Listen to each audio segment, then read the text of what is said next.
Welcome to CMA Tamil channel. நம்ம நான் profit organisation one ஷார்ட்டாக லாங் வீடியோவாக போட்டது நல்ல ரிசப்ஷன் இருந்தது உங்ககிட்ட இருந்து. பிடிச்சிருக்குன்னு நினைக்கிறேன். ஏன்னா ஒவ்வொரு மெத்தடுக்கும் ஒவ்வொரு வீடியோவை தேடி கண்டுபிடிக்கிறத விட ஒரு லாங் வீடியோவாக ஃபுல் சாப்டரும் ஒரே இதில் இருக்கிறது உங்களுக்கு பிடிச்சிருக்குன்னு நினைக்கிறேன். அதனால் இது ஒரு செகண்ட் அட்டெம்ப்ட். ஜாயின் வெஞ்சரை வந்து அதே மாதிரி நம்ம லாங் வீடியோவாக போடலாம். 5 மெத்தட் இருக்குது. separate set of books are maintained, separate set of books are not maintained, memorandum revaluation method. அது போக இன்னும் ஷேர் வாங்கி விற்கிற அண்டர் ரைட்டர்ஸ் ஜாயின் வெஞ்சரில் ஈடுபட்டிருந்தாங்கன்னா எப்படி, and one more thing consignment மாதிரியே இருக்கும் ஜாயின் வெஞ்சர். ஸோ அது எப்படி அப்படின்னு நமக்கு நிறைய மாடல்ஸ் இருக்குது. ஸோ எல்லாத்தையும் ஒரே வீடியோவில் போடலான்னு நினைக்கிறேன். ஸோ ஜாயின் வெஞ்சர்ங்கிறது கிட்டத்தட்ட நமக்கு பார்ட்னர்ஷிப் ஃபார்ம் மாதிரி தான். 2-3 பேர் சேர்ந்து பிஸ்னஸ் பண்ணுவாங்க, வர்ற ப்ராஃபிட் லாஸை வந்து இது பண்ணுவாங்க. ஸோ நம்ம இனிமேல் சப்ஜெக்டுக்குள்ளே போகலாம். ஓகே, நம்ம ஃபஸ்ட்டு ஜாயின் வெஞ்சர்னா என்னன்னு மீனிங் பார்த்துட்டு அப்புறம் சில எக்ஸாம்பிள்ஸ், ஃபீச்சர்ஸ், அப்புறம் டிஃப்ரென்ஸ் பிட்வீன், நான் ஏற்கனவே சொன்னேன் பார்ட்னர்ஷிப் மாதிரியே இருக்கும் அப்படின்னு. ஸோ எந்த அளவுக்கு நமக்கு பார்ட்னர்ஷிப்போட ஒத்து வருது, எவ்வளோ டிஃப்ரென்சஸ் இருக்குது அப்படிங்கிறதையும் பார்த்துட்டு, கன்சைன்மெண்ட்டுக்கும் இதுக்கும் என்ன டிஃப்ரென்ஸ் எல்லாத்தையும் நம்ம முதல்ல தியரி பார்த்துட்டு அதுக்கப்புறமா ஃபர்ஸ்ட் மெத்தட் செகண்ட் மெத்தட்னு போயிட்டே இருக்கலாம். ஓகேவா? First, joint venture it's a short-term business undertaking. Short-term business undertaking. அதுக்கு முன்னாடி joint venture அப்படின்னு சொல்லும்போது இந்த வெஞ்சர் வந்து ஃபார் அ பர்டிகுலர் வெஞ்சராக இருக்கலாம் அல்லது ஃபார் அ பர்டிகுலர் பீரியடாக இருக்கலாம். அவங்க போடுற ஆக்சுவலி எம்ஓயு மாதிரி மெமரண்டம் ஆஃப் அண்டர்டேக்கிங் போட்டு அது மூலமாக தான் இவங்க வந்து இந்த ஜாயின் வெஞ்சர் வந்து நடத்துவாங்க. இதுக்குன்னு தனியாக எந்த லா கீழே வராது. இப்போ பார்ட்னர்ஷிப்னா பார்ட்னர்ஷிப் ஆக்டு, கம்பெனிஸ்னா கம்பெனிஸ் ஆக்ட்னு நம்ம வச்சுருக்கோம். இங்கே அதெல்லாம் கிடையாது. அப்போ எப்படி இது பண்ணுறாங்க அப்படின்னா, ஒரு எம்ஓயு போட்டுக்குவாங்க, ஒரு மெமரண்டம் ஆஃப் அண்டர்டேக்கிங் 2 பேருக்கு இடையில. அந்த அக்ரிமெண்ட்டில், பிஸ்னஸ் அரேஞ்ச்மெண்ட்டில் அவங்க என்ன பாலிசி ஃபாலோ பண்ணுறாங்களோ, இப்போ ப்ராஃபிட் ஷேரிங் ரேஷியோ எப்படி இருக்கணும், யார் யார் எவ்வளோ கேபிட்டல் கொண்டு வரணும், அவங்களுக்குன்னு சில ரூல்ஸ், ரெகுலேஷன்ஸ், பிரின்சிபல்ஸ் அது எல்லாமே அந்த அக்ரிமெண்ட்டில் இருக்கும். ஸோ அதுபடி நடந்துக்குவாங்க. மற்றபடி எந்த லாவும் வந்து இந்த ஜாயின் வெஞ்சரை கண்ட்ரோல் பண்ணாது. ஸோ ஜாயின் வெஞ்சர் அப்படிங்கிறது நல்லா தெரிஞ்சுக்கோங்க, ஃபார் அ ஷார்ட் பீரியட் தான். ஒன்று பீரியடாக இருக்கலாம், அப்படி இல்லைன்னா நமக்கு ஒரு வெஞ்சராக இருக்கலாம். இப்போ ஒரு சின்ன நல்ல எக்ஸாம்பிள் கொடுக்கலாம். இப்போ வந்து திவாலி டைம். ஸோ ஒரு 2 பக்கத்து கடைக்காரங்க என்ன டிசைட் பண்ணலாம் அப்படின்னா, நம்ம 2 கடைக்கு நடுவுலையும் வெளியில் ஒரு டேபிள் போட்டு அதில் நம்ம பட்டாசு வச்சு விற்கலாம், கிராக்கர்ஸ் விற்கலாம், இல்லை ஸ்வீட்ஸ் விற்கலாம் அப்படின்னு சொல்லி டிசைட் பண்ணலாம். இல்லை 2 பேரும் சேர்ந்து ஒரு வெஞ்சர் போட்டு நிறைய பேர்ட்ட ஸ்வீட்ஸ் எத்தனை பேர்னு ஆர்டர் கேட்டுட்டு ஸ்வீட்ஸ் இவங்களை வச்சு, சமயக்காரங்களை வச்சு ஸ்வீட்ஸ் பண்ணி விற்கலாம். முடிஞ்சு, அதோட முடிஞ்சு, அவங்களோட வெஞ்சர் முடிஞ்சது. இது பர்டிகுலர் வெஞ்சர், ரைட்டா? பர்டிகுலர் வெஞ்சர், ஒரு வெஞ்சர். என்ன வெஞ்சர்? ஆர்டர் எடுக்கிறாங்க, சமயக்காரங்களை பிடிச்சி சாமான் எல்லாம் வாங்கி கொடுத்து அதை மேனுஃபேக்சர் பண்ணுறாங்க. யார் யார்கிட்ட ஆர்டர் எடுத்தாங்களோ எல்லாருக்கும் டிஸ்ட்ரிபியூட் பண்ணுறாங்க. வர்ற ப்ராஃபிட்டை 2 பேர் ஷேர் பண்ணுறாங்க. முடிஞ்சு போச்சு. So this is a joint venture, best example for joint venture. அதே மாதிரி கிராக்கர்ஸ் விற்கிறாங்க. 2 பக்கத்து கடைக்காரங்க, அவங்களோட பிஸ்னஸ் கிராக்கர்ஸ் பிஸ்னஸாக இல்லாமல் கூட இருக்கலாம். பட் தீபாவளி டைம் கிராக்கர்ஸ் நல்லா விற்கும். ஏன் நம்ம விடுவானே, நம்மகிட்ட கடை ஏற்கனவே இருக்குது, வாசலில் ஒரு டேபிளை போட்டு கிராக்கர்ஸை வச்சா போதும் அப்படின்னு நினைக்கலாம். ஸோ அந்த மாதிரி ஒரு வெஞ்சர். ஸோ அதர்வைஸ் பீரியடாக இருக்கலாம். 2 இயர்ஸ்க்கு நம்ம 2 பேர் சேர்ந்து பிஸ்னஸ் பண்ணலாம் அப்படின்ட்டு அந்த 2 இயர்ஸ் முடிஞ்சோடனே ஆட்டோமேட்டிக்காக எவ்வளோ ப்ராஃபிட்டோ லாஸோ பிரிச்சுட்டு அவங்கவுங்க பாட்டு போயிடுவாங்க. So for a particular period or for a particular venture, but short term business undertaking ஞாபகம் வச்சுக்கோங்க. And it is a temporary form of business organisation. ஓகேவா? And there is a memorandum of undertaking signed by coventurers. கோவெஞ்சரர்ஸ்னா அந்த members இன் join venture. யாரெல்லாம் சேர்ந்து இந்த business arrangement பண்ணுறாங்களோ அவங்கள தான் கோவெஞ்சரர்ஸ்னு சொல்லுவோம். ஸோ கோவெஞ்சரர்ஸ் கிடையில ஒரு எம்ஓயு இருக்கும். ஓகேவா? So joint venture is a business arrangement in which 2 or more parties, நல்லா கவனிக்கணும், 2 பேர் இருக்கலாம், அதுக்கு மேலேயும் இருக்கலாம், agree to pool their resources for the purpose of pool their resources. அவங்களோட ரிசோர்ஸஸை, அதாவது ரூபாயை போடலாம். ரிசோர்ஸுங்கிறது ஹியர் மீன்ஸ் ரூபாயை போடலாம், அசட்டை கொண்டு வந்து வைக்கலாம், இல்லை அவங்களோட மெட்டீரியல்ஸை கொண்டு வந்து வைக்கலாம். இப்போ கிராக்கர்ஸ் பிஸ்னஸ் பண்ணுற ஒருத்தரே மெட்டீரியல் பாதி கொடுப்பாரு, கேபிட்டல் பாதியாக கொடுப்பாரு. ஸோ அந்த மாதிரி ரிசோர்ஸஸை பூல் பண்ணுறாங்க for the purpose of accomplishing specific டாஸ்க்கு. ஓகேவா? This task can be a new project or any other business activity. So this is the meaning for joint venture. இதுக்கு எக்ஸாம்பிள்ஸ் அழகாக கொடுத்துருக்காங்க. Construction of dam, bridges, road, பெரிய contract. So எடுத்துட்டு 1 or 2 இயர்ஸில் அந்த பிரிட்ஜை complete பண்ணி கொடுக்குறது. ஓகேவா? So buying and selling of goods for a particular season. அதான் சொன்னேன், இப்போ திவாலி சீசன், அதுக்கு தகுந்த மாதிரி சில பொருட்களை வாங்கி விற்கிறது. ப்ரொடியூசிங் அ ஃபில்ம், ஒரு படம் ப்ரொடியூஸ் பண்ணுறது. அப்போ படம் ப்ரொடியூஸ் பண்ணி அதை சேல் பண்ண உடனே அமௌண்ட்டை எவ்வளோ ப்ராஃபிட்டோ லாஸோ ஷேர் பண்ணிட்டு போயிடுவாங்க. Purchasing land and selling flats, லேண்டை வாங்கி பிளாட்டாக போட்டு விற்கிறது. ஸோ இந்த மாதிரி plus underwriting of shares. நான் சொன்னேன் இல்லையா, ஷேர் அண்டர் ரைட் பண்ணி அந்த ஷேரை விற்று கொடுக்குறது. மீதி இருக்கிற ஷேரை வச்சுக்கிடுவாங்க, அல்லது எல்லா ஷேர் விற்றுட்டாங்கன்னா வர ப்ராஃபிட்டை 2 பேர் ஷேர் பண்ணிட்டு போயிடுவாங்க, 2 பேரோ 3 பேர். Okay, next one is features of joint venture. நல்லா கவனிங்க. It has a limited duration. இதுதான் ஃபர்ஸ்ட் ஒன்னே நம்ம பார்த்தோம், ஷார்ட் டேர்ம் அண்டர்டேக்கிங் அப்படின்னு. So it has a limited duration. Number 1, for a specific purpose. ஒரு ஸ்பெசிஃபிக் பர்பஸ்க்காக தான் பண்ணுறது ஜாயின்ட் வெஞ்சர். ஓகே, அடுத்து அந்த பார்ட்டிஸை என்ன சொல்கிறாங்க அப்படின்னாக்கா பாருங்க, லிமிட்டட் டியூரேஷன். கோவென்ச்சரர்ஸ் பார்ட்டிஸ் யாரு? நம்ம பார்ட்னர்ஷிப் ஃபர்மில் பார்ட்னர்ஸ் அப்படின்னு சொல்லுவோம்.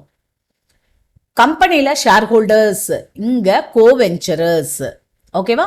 தென் the profit or loss is shared between the coventurers in the agreed ratio. எம்ஓயூவில் போட்டிருப்போம் இல்லையா, agreed ratio, profit sharing ratio என்னவோ அதில் பிரிச்சுக்குவாங்க. அடுத்து next one is may or may not contribute initial capital. Initial capital போட்டாலும் ஒன்று தான், போலனாலும் ஒன்று தான். தேவைக்கு கொண்டு வந்துக்கிடுவாங்க. இவர் மெட்டீரியல் கொண்டு வருவார், அவர் மெட்டீரியல் கொண்டு வருவார். இவர் கொஞ்சம் எக்ஸ்பென்சஸை பேர் பண்ணுவார், அவர் கொஞ்சம் எக்ஸ்பென்சஸை பேர் பண்ணி கணக்கு எழுதிக்கிட்டே வருவாங்க. கடைசியில் இவர் எவ்வளோ கொடுத்துருக்காரு, அவர் எவ்வளோ கொடுத்துருக்காரு, பிரிச்சுட்டு போயிட்டே இருப்பாங்க. புரிஞ்சிருச்சா? ஸோ கண்டிப்பாக கேபிட்டல் கான்ட்ரிபியூட் பண்ணணும் இல்லை. இப்போ யோசித்து பார்த்தீங்கன்னா 2 கடைக்கு நடுவில் ஒரு டேபிள் தான் போட போகிறாங்க. டேபிள் வீட்டிலேருந்து கூட கொண்டு போட்டுடலாம். அடுத்து அதில் கிராக்கர்ஸ் வாங்கி வைக்க போகிறாங்க. ஸோ இனிஷியலாக கேபிட்டல் போடணும்னு இல்லை. நான் ஒரு 5 லட்ச ரூபாய்க்கு வாங்குறேன், நீ ஒரு 5 லட்ச ரூபாய்க்கு வாங்கிட்டு வா, முடிஞ்சு போச்சு. 10 லட்சத்துக்கு வாங்கினாங்க, விற்கிறாங்க. விற்றது போக இருக்கிற மீதி கிராக்கர்ஸாக ஆளுக்கு பாதியாக பிரித்து எடுத்துக்கிடுவாங்க. இல்லை ஒரே ஆளே எடுத்துட்டு ரூபா கொடுத்துருவாரு. ஸோ வாட் எவர், புரியுதா? ஸோ அந்த மாதிரி முடிச்சுக்கலாம். ஸோ இனிஷியல் கேபிட்டல் இருக்கணுங்கிற அவசியம் இல்லை. தென் the joint venture is dissolved once the purpose of the business is over. Purpose of the business என்னது? கிராக்கர்ஸ் விற்கிற தீபாவளிக்கு. ஸோ தீபாவளி முடிஞ்சிருச்சுன்னா முடிஞ்சிடும். அப்போ joint venture is dissolve. Dissolve பண்ணிட்டு அவங்கவுங்க கடையை அவங்கவுங்க பார்க்க ஆரம்பிச்சிருவாங்க. தென் டிசல்யூஷன் பண்ண உடனே the accounts of the co-venturers are settled. கரெக்டாக செட்டில் பண்ணி பைசா சுத்தமான்னு சொல்லுவாங்க, அப்படி செட்டில் பண்ணி முடிச்சிடணும். Then it has no name, பேரெல்லாம் கிடையாது. இதுக்குன்னு தனியாக ஒரு கம்பெனி மாதிரி பேரை ரெஜிஸ்டர் பண்ணி அதெல்லாம் கிடையாது. ஓகேவா? Then difference between joint venture and consignment. அடுத்து ஜாயின்ட் வெஞ்சர் அண்ட் பார்ட்னர்ஷிப் ரெண்டையும் நம்ம பார்ப்போம்.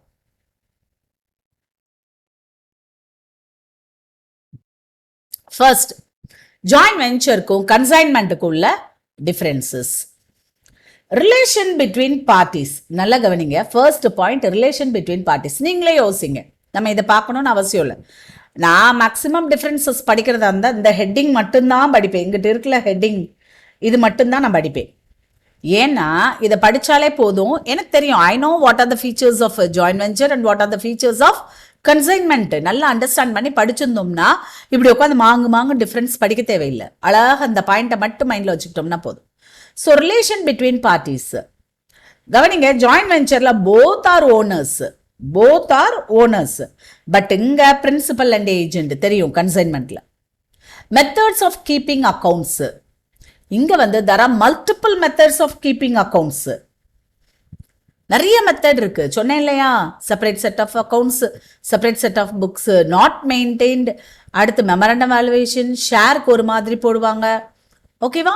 ஸோ நிறைய மெத்தட்ஸ் இருக்கு. But here only one method. Next ownership. Ownership 2 பேருக்கும் தான், கோ வெஞ்சரர்ஸ் 2 பேர்னா 2 பேர், 3 பேர்னா 3 பேருக்கும் தான் ஓனர்ஷிப். பட் இங்க ownership remains with the consignor. Consignee வந்து ஓனர் கிடையவே கிடையாது. ப்ராஃபிட் ஏர்ன்டு, ப்ராஃபிட் யாருக்குரியது? கோ வெஞ்சரர்ஸ் 2 பேருக்குரியது. இங்க கன்சைனார் மட்டும்தான். கன்சைனிக்கு நம்ம என்னதான் கொடுப்போம்? ஏஜென்டா இருக்கிறதுக்கு கமிஷன் தான் கொடுப்போம். ஓகேவா? தென் மேனேஜ்மெண்ட் யாருக்கு ஃபுல் பவர்? கோ வெஞ்சரர்ஸ்க்கு. இங்க கன்சைனிக்கு பவரே கிடையாது, கன்சைனாருக்கு மட்டும்தான் பவர் உண்டு. ஓகேவா? அடுத்து finance. Money is contributed by all the coventurers. எத்தனை பேர் இருக்கானோ அத்தனை பேர் கான்ட்ரிபியூட் பண்ணணும். In the proportion agreed among the coventurers. எந்த ப்ரப்போர்ஷன்ல கொண்டு வரணும்னு அவங்க அக்ரிமெண்ட்ல இருக்கோ அந்த ப்ரப்போர்ஷன். இங்க வந்து all money is invested by the consignor. அடுத்து next one is risk is shared between venturers, அதாவது கோவெஞ்சரர்ஸ். ஓகேவா? But here the risk belongs to consignor only. அதையும் மீறி இந்த பேட் டெட்ஸ்ங்கிற ரிஸ்கை வந்து நம்ம மற்றவங்களுக்கு பாஸ் பண்ணோம் அப்படின்னாக்க நமக்கு என்ன கொடுக்கணும்? டெல் கிரெடார் கமிஷன் கொடுக்கணும். So the risk is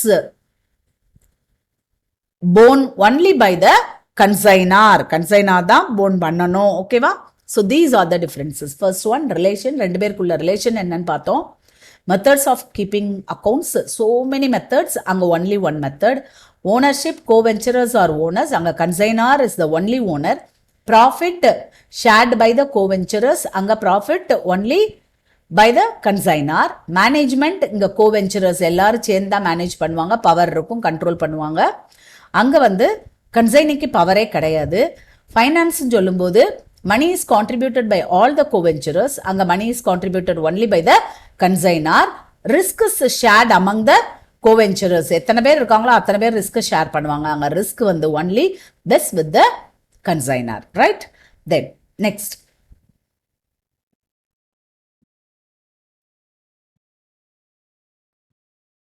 difference between joint venture and partnership. நல்லா கவனிங்க. இங்கேயும் நான் சொன்ன மாதிரி தான், உள்ளெல்லாம் படிக்க தேவையில்லை. we know the features of joint venture as well as partnership. அதனால இந்த ஹெட்டிங் மட்டும் நம்ம படிக்க போறோம். Name of the firm. இங்க நேம் ஆஃப் த firm இருக்கும், எங்க பார்ட்னர்ஷிப்ல, ஜாயின்ட் வெஞ்சர்ல இருக்காது. ஓகேவா? Without a firm's name the business is carried on, but the business is carried on with the firm's name in partnership. ஓகேவா? then co-venturers, parties. இந்த இடத்துல நீங்க co-venturers / partnersலாம் வேண்டாம், parties involved. parties involved in joint venture வந்து co-venturers, but இங்க வந்து partners. So இந்த இடத்துல நம்ம parties அப்படின்னு எழுதிக்கலாம். Okay, next one continuity. What is continuity of businessனா, இது டெம்பரவரி. நம்ம பார்த்தோம் டெம்பரரி அண்டர்டேக்கிங் அப்படின்னு, but it is continuous. Okay, then liability. நல்லா கவனிங்க, இங்க limited liability, limited to the venture, அந்த வெஞ்சருக்கு மட்டும்தான் லயபிள். இங்க liability is unlimited. Location of business generally local, எங்க ஊரை விட்டெல்லாம் போக மாட்டாங்க, அதே ஊரில் தான் பண்ணுவாங்க. So local. இங்கே வந்து அட் டிஃப்ரெண்ட் பிளேசஸ் எங்கனாலும் இருக்கலாம். பொசிஷன் ஆஃப் அ மைனர், இங்கே வந்து minor is generally not admitted, but இங்கே வந்து for the benefit of partnership firm minor can be admitted. Then application of the act, no enactment is applicable. எந்த law கீழே இது வராது, but அங்கே Indian partnership act 1932 கீழே வரும். அடுத்து number of partners, there is no limit in it. எத்தனை பேர்னாலும் சேர்ந்து பண்ணலாம், பட் இங்கே லிமிட் பண்ணுறாங்க. 20 in ordinary trade and 10 in banking business. ஓகேவா? ஸோ லிமிட் இருக்கு. அதனால நம்ம என்ன செய்ய போகிறோம், இந்த பாயிண்ட்ஸை மட்டும் படித்தா போதும். Name of the firm joint வெஞ்சரில் இருக்காது, பார்ட்னர்ஷிப்பில் இருக்கும். பார்ட்டிஸ் இன்வால்வ்டு, ஜாயின்ட் வெஞ்சரில் கோவெஞ்சரர்ஸ், அங்கே பார்ட்னர்ஸ். கண்டினியூட்டி, ஜாயின்ட் வெஞ்சரில் டெம்பரவரி தான், அங்கே கண்டினியூஸாக ஓடும். லயபிலிட்டி, ஜாயின்ட் வெஞ்சரில் லிமிட்டட் லயபிலிட்டி, பார்ட்னர்ஷிப்பில் unlimited liability. Location generally local, அங்கே at different places. Position of minor, minor cannot be admitted here, அங்க minor can be admitted for the benefit of partnership firm. அடுத்து application of the act. No enactment is applicable here. அங்கே Indian partnership act 1932. அடுத்து next one number of partners. இங்கே வந்து நமக்கு no limit. அங்கே வந்து 20 for ordinary trade and 10 for banking business. இவ்வளோதான். So இந்த 8 பாயிண்ட்டை மட்டும் நம்ம ஞாபகம் வச்சுட்டா போதும்.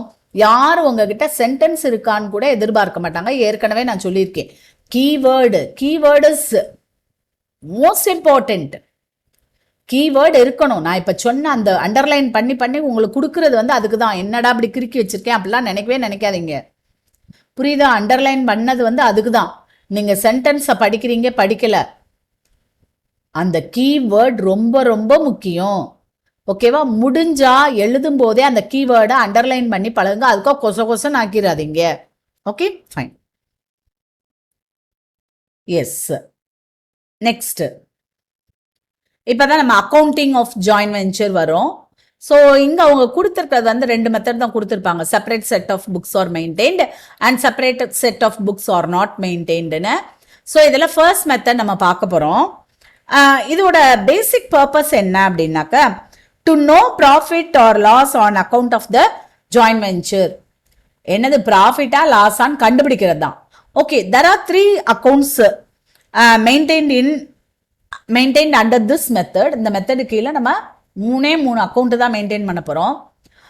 Number 1 is joint venture account, number 2 joint bank account and number 3 coventurers account. Coventurers 2 பேர்னா மொத்தத்துக்கு 4 அக்கௌண்ட் வரும். இப்போ ஏபின்னு வச்சுக்கலாம். So joint venture account, joint bank account, A account, B account. அதே இது வந்து 3 பேர் இருக்காங்க, XYZன்னு வச்சுக்கோங்க. அப்போ joint venture account, joint bank account, X account, Y account, Z account 5 வரும். ஓகேவா? அவ்வளோதான், சிம்பிள். ஸோ நம்ம இப்போ ஜாயின்ட் வெஞ்சர் அக்கௌண்ட்டை பற்றி நம்ம பார்க்க போகிறோம். இந்த ஜாயின்ட் வெஞ்சர் அக்கௌண்ட்டில் பார்த்தீங்கன்னா it is similar to profit and loss account. அவ்வளோதான். ஒரு trading profit and loss account போட்டோம்னா நம்ம என்ன செய்வோம், என்னென்ன எக்ஸ்பென்சஸோ எல்லாத்தையும் நம்ம டெபிட் சைடில் எழுதுவோம்.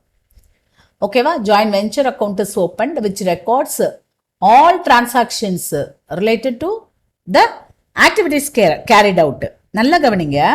இன்டி தெரியுதா நல்லா? Yes, debit side all expenses. நல்லா கவனிக்கணும். Whether it is paid personally by the co-venturers or it is paid out of joint bank. ஏற்கனவே கேபிட்டலை கொண்டு ஜாயிண்ட் பேங்க்ல போட்டு வச்சிருப்பாங்க. ஸோ அந்த ஜாயிண்ட் பேங்க் அக்கௌண்ட்ல இருந்தும் செலவழிக்கலாம். நல்லா கவனிச்சுக்கோங்க. பர்சனலாக பாக்கெட்ல இருந்தும் கொடுக்கலாம், அல்லது ஏற்கனவே கேபிட்டல் கொண்டு வந்து ஜாயிண்ட் பேங்க் அக்கௌண்ட்ல போட்டு வச்சிருப்பாங்க, அதுல இருந்தும் செலவழிக்கலாம். எப்படி செலவழிச்சிருந்தாலும் all expenses are recorded in the debit side of joint venture account irrespective of its nature. That is very much important. Whether it is capital or revenue. நம்ம profit and loss accountல கேபிட்டலை போட மாட்டோம், பட் இங்க கேபிட்டலும் போடலாம். capital or revenue, all expenses are recorded in எங்க? yes.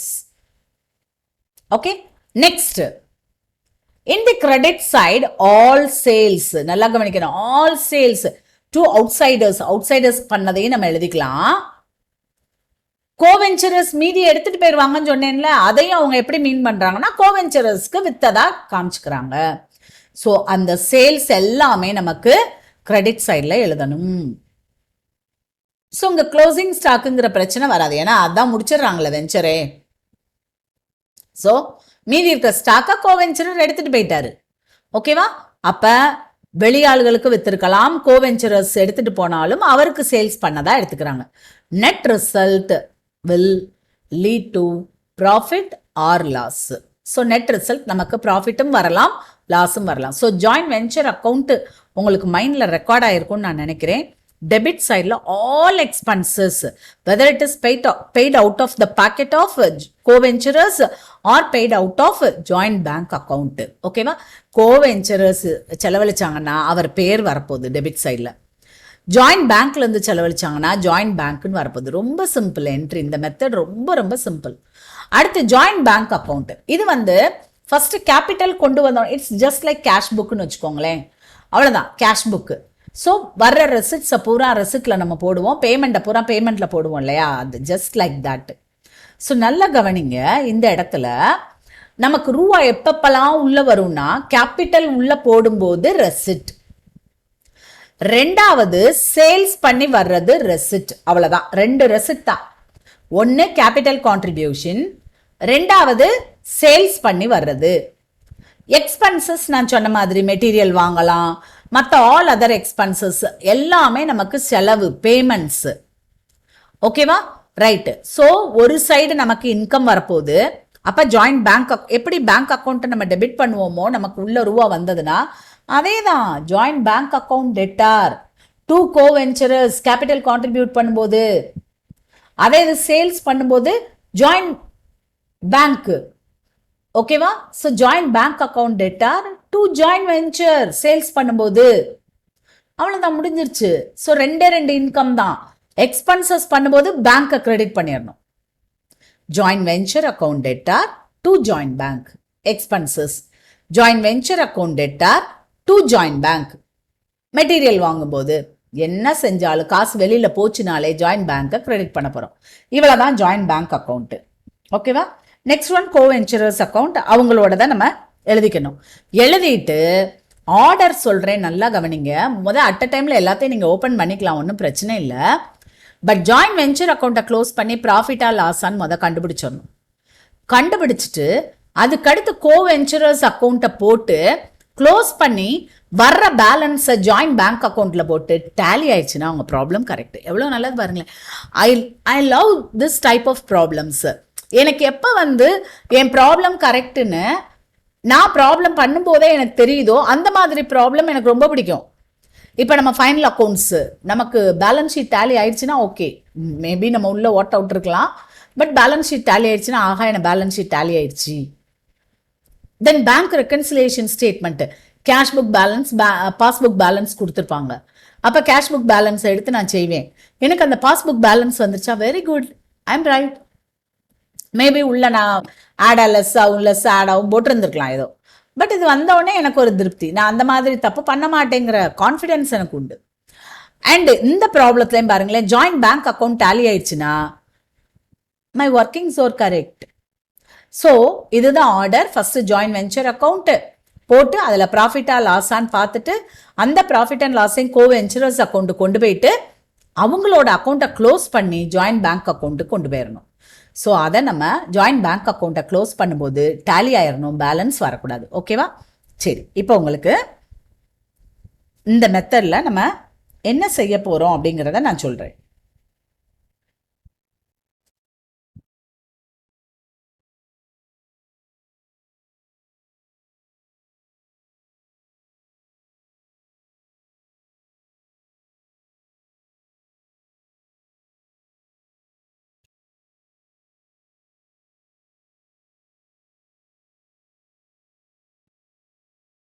Joint venture. First method, when separate set of books are maintained.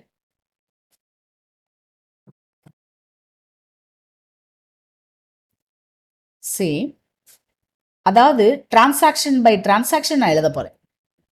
இது ஒரு சின்ன venture. நம்ம ஏற்கனவே திவாலி சீசன்ல இருக்கோம். கிராக்கர்ஸ் வாங்கி விற்க போறாங்க. மேபி ஒரு கடை கிராக்கர்ஸோட கடையா இருக்கலாம். ஸோ இன்னொரு கடையா இருக்கலாம். ரெண்டு ஓனர்ஸும் சேர்ந்து வெளியில ஒரு டேபிள் மாதிரி போட்டு கிராக்கர்ஸ் விற்கிறதுன்னு பிளான் பண்ணியிருக்காங்க. இதை நம்ம மைண்ட்ல வச்சுட்டே நம்ம ப்ராப்ளம் போடலாம். ஓகேவா? ஃபர்ஸ்ட் ரெண்டு பேரும் இன்வெஸ்ட் பண்றாங்க. இன்வெஸ்ட் பண்ண உடனே ஜாயிண்ட் பேங்க் அக்கௌண்ட்ல ரூபா விழும். ஓகேவா? ஸோ ஃபர்ஸ்ட் ஒன், அதாவது transaction number 1, capital contribution. Capital contribution, ரெண்டு பேரும் கேபிட்டல் போடுறாங்க. ஓகேவா? ஸோ இந்த இடத்துல நான் ஏற்கனவே சொன்ன மாதிரி ஜாயிண்ட் பேங்க் அக்கவுண்ட் டெட்டார்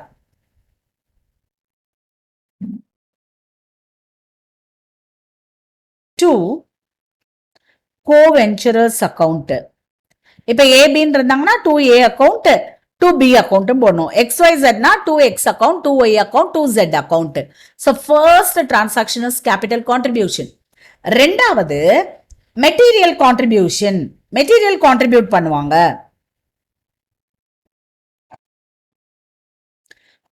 காசா கொடுத்தது போக மெட்டீரியல் கான்ட்ரிபியூஷன் இருக்கும். மெட்டீரியல் வாங்கி கொடுப்பாங்க, அல்லது நான் சொன்ன மாதிரி கிராக்கர்ஸ் கடை ஒருத்தர் வச்சிருக்காரு இல்லையா, ஸோ அவரோட ஸ்டாக்கையே கொண்டு வந்து இந்த இதுக்குள்ள ஜாயின்ட் வெஞ்சருக்குள்ள போடலாம். ஸோ அந்த மாதிரி கொண்டாங்கன்னா நமக்கு இந்த ஜாயின்ட் வெஞ்சரை பொறுத்த வரைக்கும் it is an expense.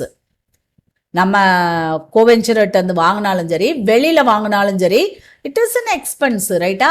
So கோவெஞ்சரருக்கு இப்ப காசு கொடுக்க மாட்டோம், பின்னாடி நம்ம அட்ஜஸ்ட் பண்ணுவோம். அதனால அவர் பேரை போட்டு வச்சிடலாம். ஓகேவா? ஸோ இந்த இடத்துல joint venture account debtor,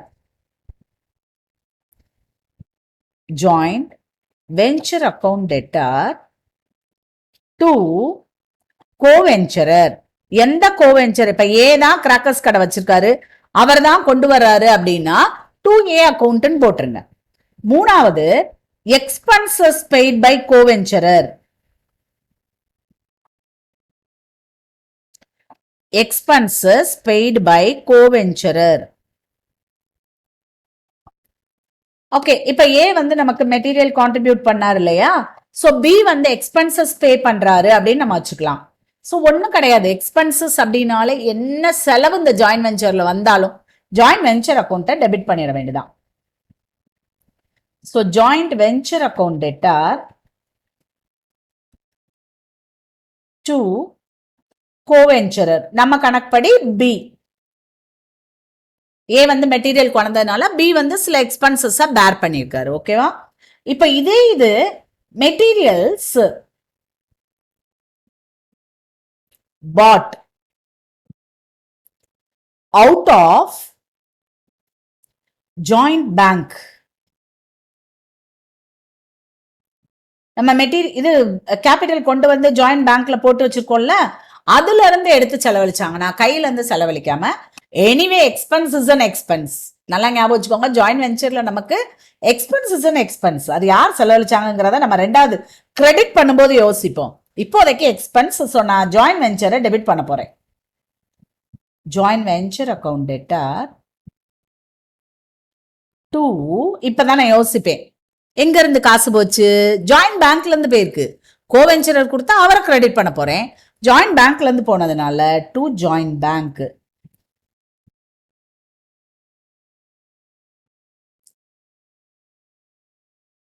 next இதே மாதிரி expenses paid out of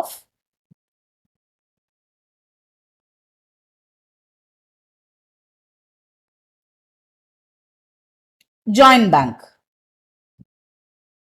joint bankல இருந்து எடுத்து எக்ஸ்பென்சஸ்க்கு ஸ்பெண்ட் பண்றாங்க. So in such case again எக்ஸ்பென்சஸ்னு வந்துருச்சு. ஸோ நான் ஜாயின்ட் வெஞ்சரை முதல்ல டெபிட் பண்ணிட்டு அப்புறமா யோசிக்கிறேன். So joint venture account debtor to joint bank. That's all. Fine. இப்போ 6th one சேல்ஸ் பண்ண போறோம். எல்லாம் வாங்கியாச்சு. மெட்டீரியல் கொஞ்சம் ஏ கொண்டு வந்தாரு, பி கொண்டிருக்கலாம், அண்ட் கொஞ்சம் வெளியில நம்ம அவுட் ஆஃப் ஜாயின்ட் பேங்க் ரூபா கொடுத்து வாங்கியிருக்கோம். அப்புறம் expenses paid by coventurers, expenses paid out of joint bank எல்லாம் முடிஞ்சது. இப்போ அடுத்து நம்ம எல்லாம் ரெடியா இருக்கு மெட்டீரியல். இப்போ நம்ம விற்க ஆரம்பிக்கணும், சேல்ஸ். ஸோ விற்க போறோம். இப்போ அவுட் சைடர்ஸ்க்கு விற்கிறோம் அப்படின்னா மேக்ஸிமம் கேஷ் டிரான்சாக்ஷனாக தான் இருக்கும். ஏன்னா இருக்கிறதே வெறும் ஷார்ட் பீரியட், இங்கே போய் டெட்டாஸ் எல்லாம் வச்சுட்டுலாம் மேய்க்க முடியாது. So maximum cash transaction. So கேஷ்க்கு விற்கிறாங்க அப்படின்னா நம்ம எப்படி என்ட்ரி போட போறோம் அப்படின்னா, ஆட்டோமேட்டிக்கலி கேஷ் வர வர எங்கே கொண்டு போய் போட்டுருவோம், ஜாயின்ட் பேங்க்ல போட்டுருவோம், ரூபா உள்ள வர வர. So sale, cash sales.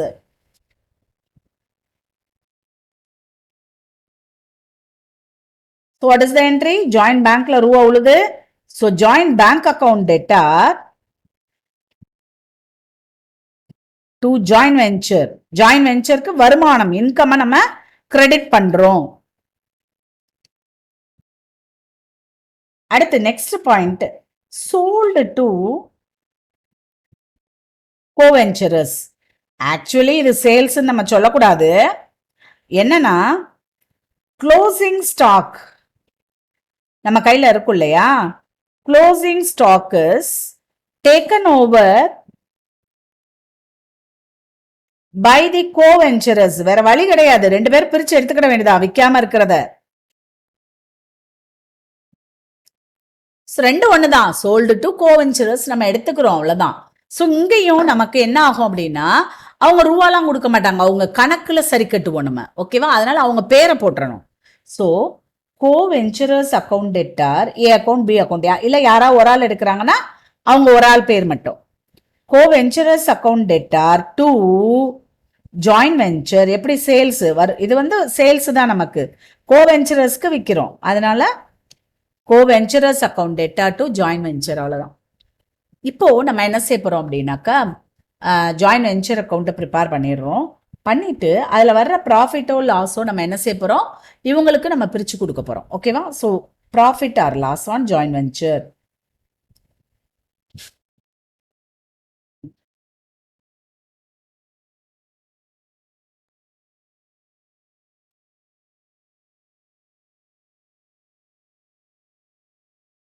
நல்லா கவனிங்க, profit or loss on joint venture. So profit வந்ததுன்னா joint venture account debtor if profit.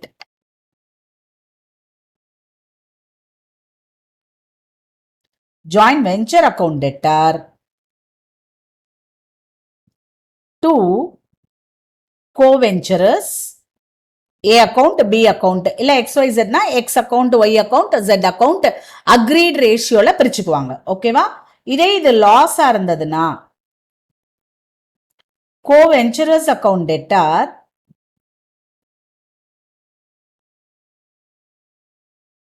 to joint venture, இவ்வளவுதான்.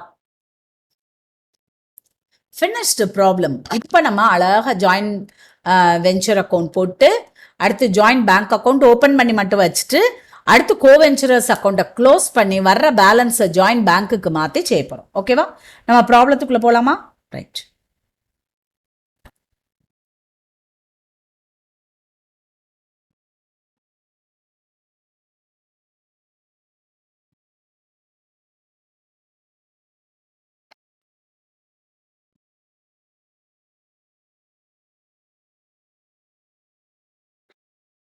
Yes, Aditya and Amit entered into a joint venture to buy and sell Ganesh idols for the Ganesh festival.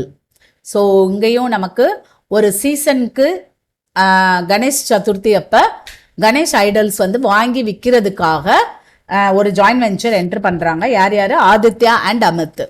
They opened a joint bank account. Aditya deposited, அப்போ capital contribution இருக்குது.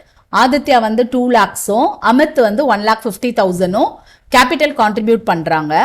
Aditya supplied Ganesh idols மெட்டீரியலும் கொடுக்குறாரு, ஓகேவா? நம்ம பிஸ்னஸ்க்கு தேவையான மெட்டீரியலும் கொடுக்குறாரு Aditya, 25,000 worth உள்ளது. Amit supplied decoration material, 15,000. So ரெண்டு பேருமே மெட்டீரியல் கொடுக்குறாங்க.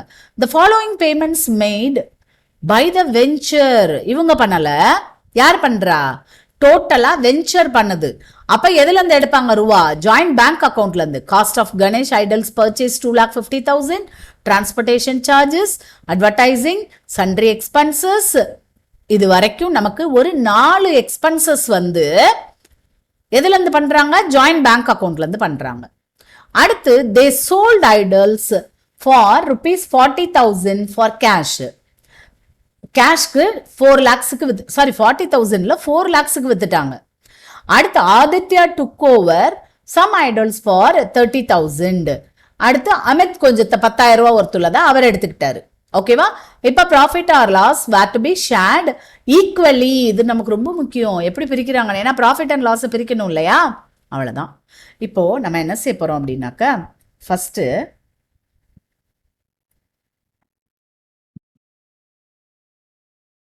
ஜாயிண்ட் வெஞ்சர் அக்கௌண்ட் தான் ஃபர்ஸ்ட் ஓபன் பண்ணணும்.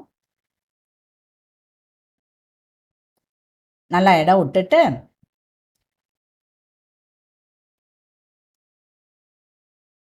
நல்லாவே இடம் விட்டுருவோம்.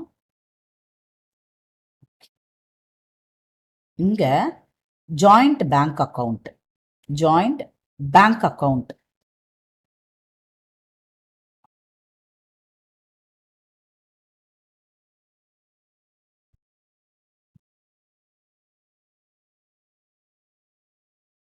ஆதித்யா அக்கௌண்ட்,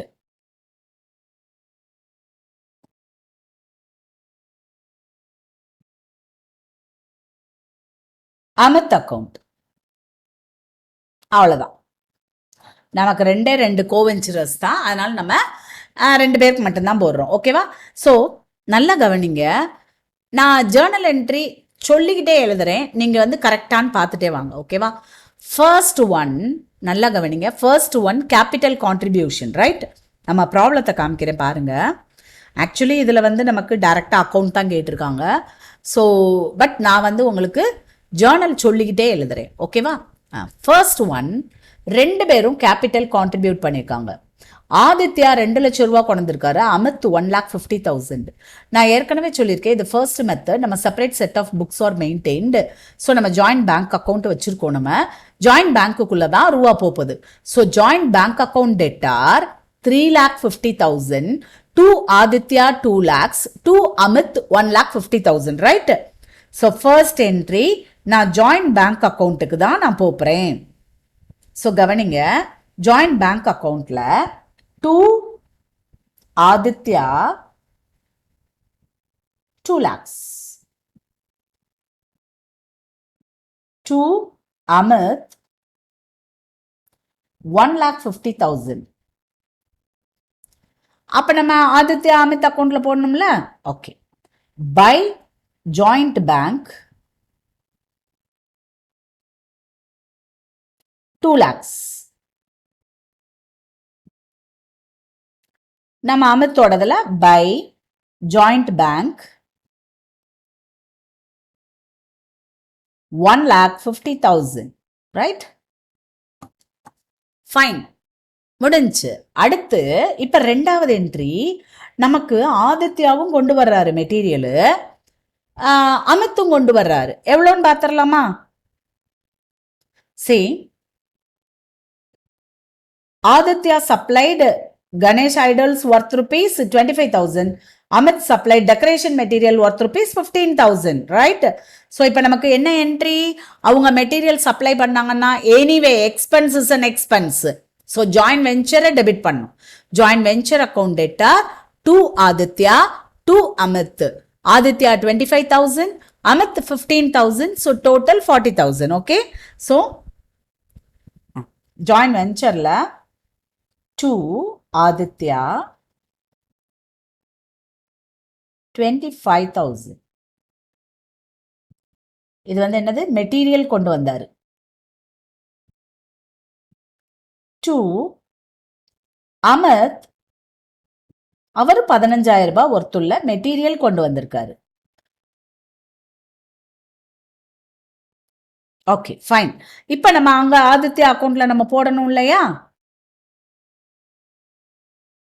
இப்ப காசும் கொண்டிருக்காரு, மெட்டீரியலும் கொடுக்கிறாரு. So by joint venture 25,000. Amit இதுலயும் பை ஜாயிண்ட் வெஞ்சர் எவ்வளோ? 15,000.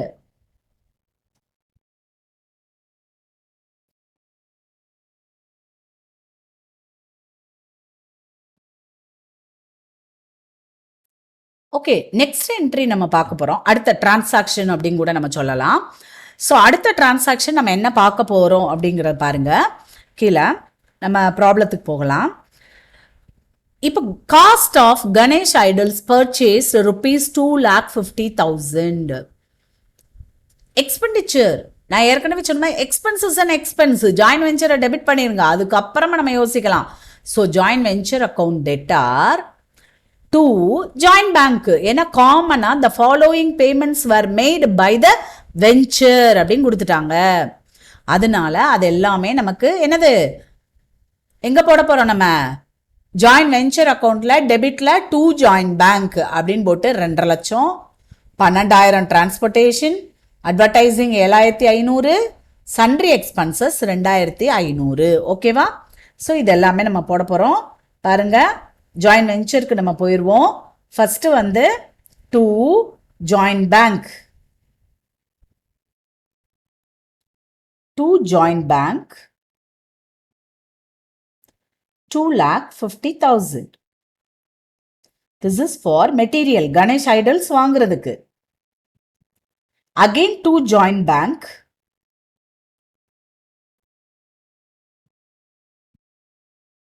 transportation 12,000. Again to joint bank 7,500. This is for advertisement. Again to joint bank 4 item 4 expense பண்ணிருக்காங்க. So to joint bank 2,500. This is for other expenses. ஓகேவா?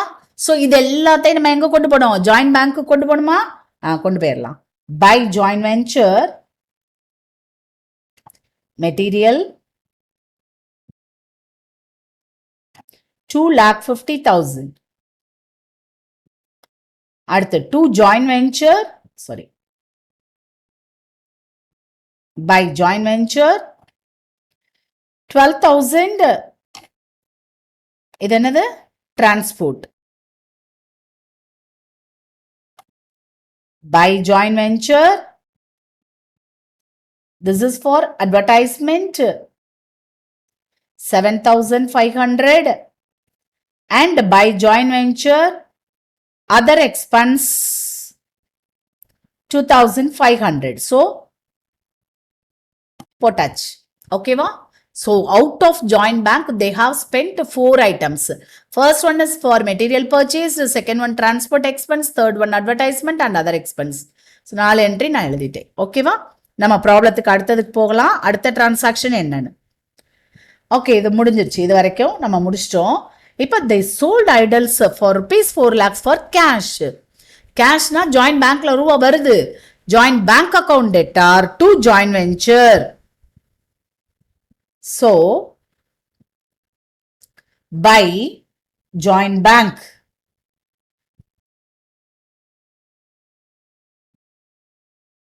$4 lakhs.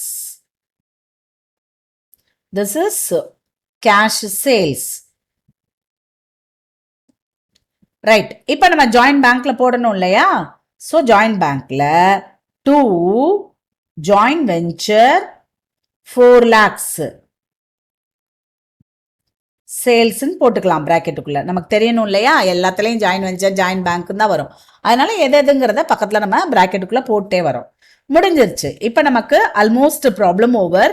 மீதி இருக்கிறத எப்படி பிரிக்கிறாங்கன்னா 30,000 ஒருத்தர் ஆதித்யா எடுத்துக்கிறாரு, மீதி இருக்கிற 10,000 அமித் எடுத்துக்கிறாரு. நம்ம என்ன சொல்லியிருக்கோம்? அவங்க எடுத்துக்கிட்டாலும் அவங்களுக்கு சேல்ஸ் பண்ணதா தான் காட்டணும், ஜாயின் வெஞ்சர்ல கிரெடிட் சைட்ல காட்டணும் அப்படின்னு நம்ம பார்த்துருக்கோம் இல்லையா? ஸோ என்ன செய்ய போறோம்னா by Aditya 30,000 by Aditya 30,000 by Amit 10,000. இப்ப நம்ம ஆதித்யா அக்கவுண்ட்டுக்கு போறோம். டூ ஜாயிண்ட் வெஞ்சர் ஸ்டாக் எடுத்தது 30,000 and அமித் அக்கவுண்ட்ல போய் டூ ஜாயிண்ட் வெஞ்சர் 10,000 இதுவும் ஸ்டாக் எடுத்துக்கிட்டது. ஓகேவா? Right, fine. இப்போ நம்ம என்ன செய்ய போறோம்னா almost all the transactions are over. நான் பேலன்ஸ் பண்ண போறேன் நான் ஜாயிண்ட் வெஞ்சர் அக்கௌண்ட்டை. ஸோ இந்த சைடு எனக்கு 4,40,000 வருது. 4,40,000. ஸோ இந்த சைடும் நான் 4,40,000 போட்டுட்டு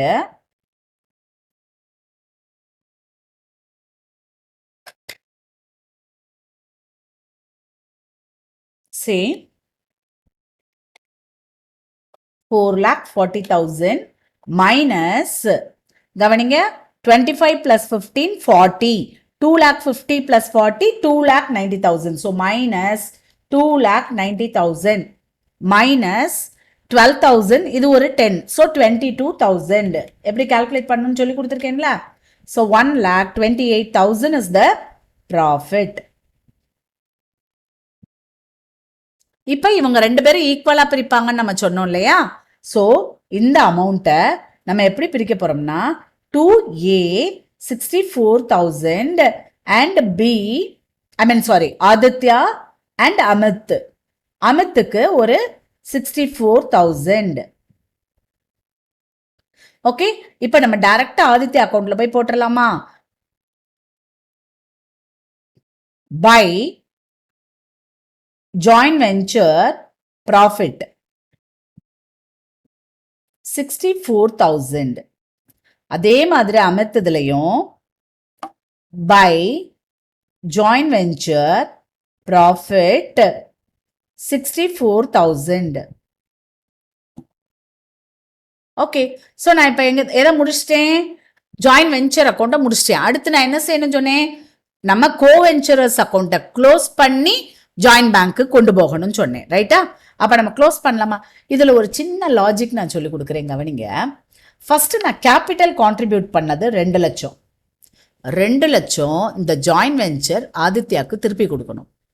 25,000 ரூபாய் ஒருத்துள்ள மெட்டீரியல் கொடுத்தாரு, அதையும் திருப்பி கொடுக்கணும். அடுத்து இந்த ஜாயிண்ட் வெஞ்சர் மூலமா 64,000 ரூபாய் ப்ராஃபிட், அதையும் கொடுக்கணும். இப்போ வரைக்கும் எதுவுமே நம்ம காசே கொடுக்கல அவருக்கு, எல்லாமே கணக்கில் அட்ஜஸ்ட் பண்ணுறோம், ஆதித்யாவோட கணக்கை அட்ஜஸ்ட் பண்ணுறோம். So 2 lakhs for his capital and 25,000 for materials brought and 64,000 for his profit share. இவ்வளவும் அவர் கொடுக்கணும். ஆனா அவர் இந்த ஜாயிண்ட் வெஞ்சர்ல இருந்து என்ன பெனிஃபிட் ஆனார்னா 30,000 ரூபாய்க்கு ஸ்டாக்கை எடுத்துட்டு போயிருக்காரு, க்ளோசிங் ஸ்டாக்கை, அதை கழிச்சுக்கலாம். ஓகேவா? ஸோ மீதி ரூபா அவருக்கு கொடுக்கணும், அவ்வளோதான். ஸோ இந்த இடத்துல நம்ம டோட்டல் பண்ணலாம். 0,009,8 2,89,000 அவருக்கு போக வேண்டிய ரூபா 2,89,000. அதுல 30,000 ஆல்ரெடி க்ளோசிங் ஸ்டாக்கை எடுத்துட்டு போயிட்டாரு. ஸோ 2,59,000 நம்ம ஆதித்யா கொடுக்கணும். இதை நம்ம எங்க கொண்டு போறோம்னா ஜாயிண்ட் பேங்க் அக்கௌண்ட்டுக்கு கொண்டு போறோம். ஓகே, ஸோ ஜாயிண்ட் பேங்க் அக்கௌண்ட்ல பை ஆதித்யா 2,59,000 முடிஞ்சு. இதே மாதிரி நம்ம அமித் அக்கௌண்ட்டையும் க்ளோஸ் பண்ணோம். இதுலையும் பாருங்களேன் லாஜிக்க. 1.5 லட்சம் ரூபா கேபிட்டல் கொண்டாரு, அடுத்து மெட்டீரியல் ஒரு 15,000 கொண்டாரு. அதுக்கப்புறம் பார்த்தீங்கன்னா எக்ஸ்பென்சஸ் எதுவுமே 2 பேருமே பண்ணலை. எக்ஸ்பென்சஸ் பண்ணியிருந்தாங்கன்னா அதுவும் இந்த சைடு வந்திருக்கும் நமக்கு. ஓகேவா? அதுக்கடுத்து ப்ராஃபிட் இவருக்குரியது ஒரு 64,000. ஸோ இப்போ நம்ம டோட்டல் பண்ண போகிறோம். 0,009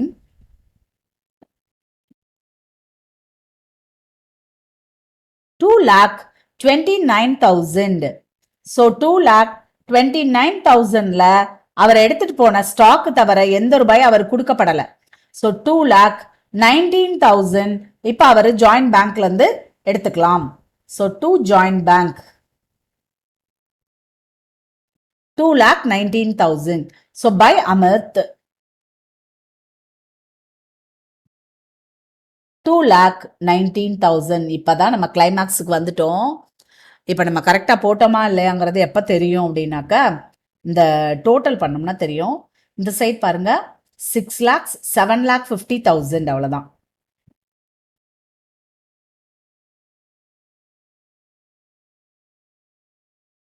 இதே 7,50,000 இங்கே வந்துருச்சுன்னா problem is correct. Okay, so 2,50,000 அவர் கொண்டு வந்த கேபிட்டல், அதுக்கப்புறமா ப்ளஸ் நம்ம வந்து ஒரு 12,000 ப்ளஸ் 10,000 வந்து இது என்னது ஜாயிண்ட் பேங்க்லேருந்து ஸ்பெண்ட் பண்ணது.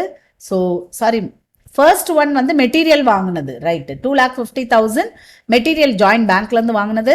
அதுக்கடுத்து இங்கே ஒரு 22,000 ஸ்பெண்ட் பண்ணியிருக்காங்க, அதையும் நம்ம ஆட் பண்ணிக்கலாம். ப்ளஸ் 2,59,000 வந்து நம்ம ஆதித்யாவுக்கு கொடுக்க வேண்டியது இருக்கு. ப்ளஸ் 2,19,000 யார் கொடுக்கணும்? நம்ம இவருக்கு கொடுக்க வேண்டியது இருக்கு, அமித்துக்கு கொடுக்க வேண்டியது இருக்கு. ஸோ டோட்டல் வந்துருச்சு 7,50,000. I am happy. டேலீடு. புரிஞ்சிச்சா? ஸோ இதான், அதை பார்த்த உடனே அப்படியே டேலி ஆன உடனே ஒரு ஹாப்பினஸ் நமக்கு வரும். ஏன்னா நான் ஏற்கனவே சொன்ன மாதிரி நமக்கு இந்த மாதிரி ப்ராப்ளம்ஸ் வந்து ரொம்ப பிடிச்சு செய்யணும். ஏன்னா நமக்கு ஆன்சர் கையில் இருக்குது. டேலி ஆயிடுச்சா, அப்பாடா டேலி ஆயிடுச்சு. ஒரு ப்ராப்ளம் நான் கரெக்டு, 10 மார்க் கேட்குறாங்க அப்படின்னா 10 மார்க்ஸ் எனக்கு வந்துருச்சு, அவ்வளோதான். ஓகேவா? அதனால இப்போ இந்த ப்ராப்ளத்தில் நமக்கு ஃபஸ்ட்டு நம்ம என்ன செஞ்சோம்னா ஜாயின் வெஞ்சர் எல்லாமே அட் அ டைமில் ஓப்பன் பண்ணிக்கிட்டோம். பட் ஃபஸ்ட்டு க்ளோஸ் பண்ணது எதனா ஜாயின் வெஞ்சர் அக்கௌண்ட்டு. அதில் வந்த ப்ராஃபிட்டை ஈக்குவலாக பிரிக்க சொல்லியிருந்தாங்க. ஸோ நான் அமித்துக்கும் ஆதித்யாவுக்கும் பாதி பாதி கொடுத்துட்டேன், 64,000. ஸோ அடுத்து ஆதித்யா அக்கௌண்ட்டில் அந்த ப்ராஃபிட்டை கொண்டு ஏற்றியாச்சு, அமித் அக்கௌண்ட்டில் ஏற்றியாச்சு. ஆதித்யா அக்கௌண்ட்டை க்ளோஸ் பண்ணி ஜாயின் பேங்க்கு கொண்டு போயிட்டேன். அமித் அக்கௌண்ட்டை க்ளோஸ் பண்ணி ஜாயின் பேங்க்கு கொண்டு போயிட்டேன். இப்போ வந்து ஜாயின் பேங்க்கை நான் க்ளோஸ் பண்ணால் ரெண்டு பக்கமும் எனக்கு டேலி ஆகணும், பேலன்ஸ் வரக்கூடாது. எனக்கு வரல பேலன்ஸ், ஸோ டேலிடு. ஓகேவா? ஸோ இந்த மெத்தட் புரிஞ்சிருக்கும்னு நினைக்கிறேன். இது வந்து separate set of books are maintained. ஓகேவா? நம்ம அடுத்த மெத்தட் பார்க்கலாம். ஃபர்ஸ்ட் மெத்தட் புரிஞ்சிருக்கும்னு நினைக்கிறேன், when separate set of books are maintained. இப்போ நம்ம பார்க்க போகிறது when separate set of books are not maintained. அதாவது இந்த joint bank account, joint venture அக்கௌண்ட்டுன்னு தனியாக செட் ஆஃப் புக்ஸ் மெயின்டைன் பண்ணாமல், நான் ஏற்கனவே சொன்னேன், நம்ம சொன்ன எக்ஸாம்பிள் தீபாவளிக்கு கிராக்கர்ஸ் 2 கடைக்காரங்களும் சேர்ந்து ஒரு ஜாயிண்ட் வெஞ்சரில் பண்ணுறாங்க அப்படின்னு. அப்போ அந்த 2 கடைக்காரங்களும் ஏற்கனவே அவங்கவுங்க பிஸ்னஸ்க்குரிய அக்கௌண்ட் மெயின்டைன் பண்ணிக்கிட்டு இருப்பாங்க. ஸோ அப்படி மெயின்டைன் பண்ணும்போது கூட வந்து ஜாயிண்ட் வெஞ்சர் அக்கௌண்ட்னு ஒன்றும், யார் கூட ஜாயிண்ட் வெஞ்சர் பண்ணுறாங்களோ அவங்க அக்கௌண்ட்டையும் சேர்த்து அவங்களோட புக்ஸ்லையே போடுறது. இப்போ ஃபார் எக்ஸாம்பிள் ஏபின்னு 2 பேரை எடுத்துக்கிட்டோம்னா, ஏ புக்ஸில் எக்ஸ்ட்ராவாக ஒரு ஜாயிண்ட் வெஞ்சர் அக்கௌண்ட் ஒன்று இருக்கும், பி அக்கௌண்ட் ஒன்று இருக்கும். பியோட புக்ஸில் ஏவோட அக்கௌண்ட் இருக்கும், ஜாயிண்ட் வெஞ்சர் அக்கௌண்ட் இருக்கும். இந்த மாதிரி separate set of books maintain பண்ணாம இவங்களோட புக்ஸ்லயே 2 அக்கௌண்ட் மட்டும் எக்ஸ்ட்ராவா ப்ரிப்பேர் பண்ணுவாங்க. இதுதான் second method. So when separate set of books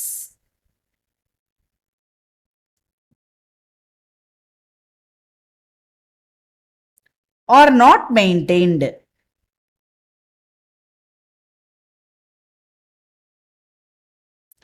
So in such a cases, for example, A, B 2 பேர் இருக்காங்க அப்படின்னா, in the books of A,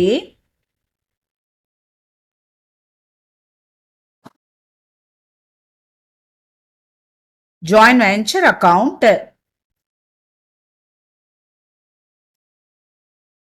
and B account. And in the books of B,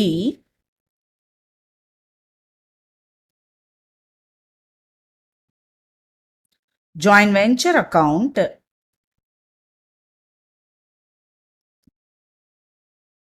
and A account. So இவ்வளோதான். இந்த 2 account மட்டும் prepare பண்ணுவாங்க. So எப்படி prepare பண்ண போகிறாங்க, நம்ம எப்படி ஜேர்னல் எழுதணும் அப்படிங்கிறத நம்ம பார்ப்போம். ஓகேவா? இப்போ ஜேர்னல் என்ட்ரிஸ் நான் வந்து இந்த புக்ஸ் ஆஃப் ஏ மட்டும் போடுறேன், பியில் எப்படி வரும் அப்படிங்கிறதையும் நான் சொல்லிடுறேன். Journal entries in the books of A.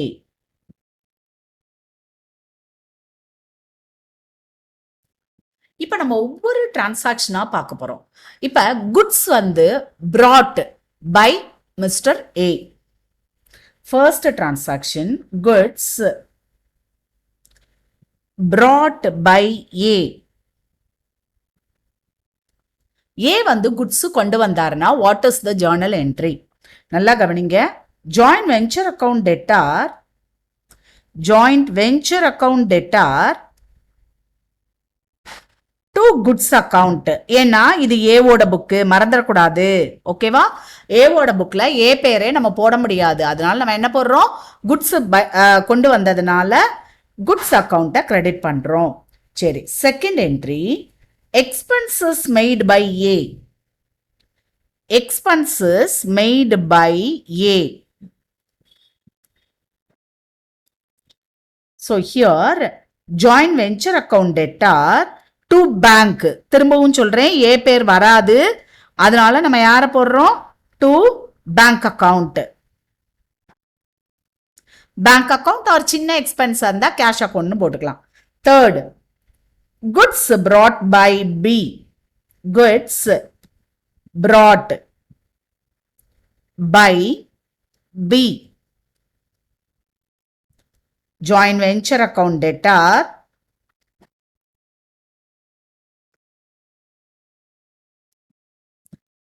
to B account. Same entry for expenses made by B. பாருங்க, expenses made by B. So here joint venture account debtor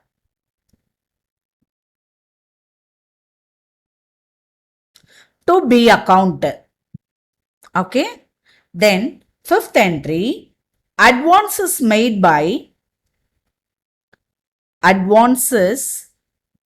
by B to A.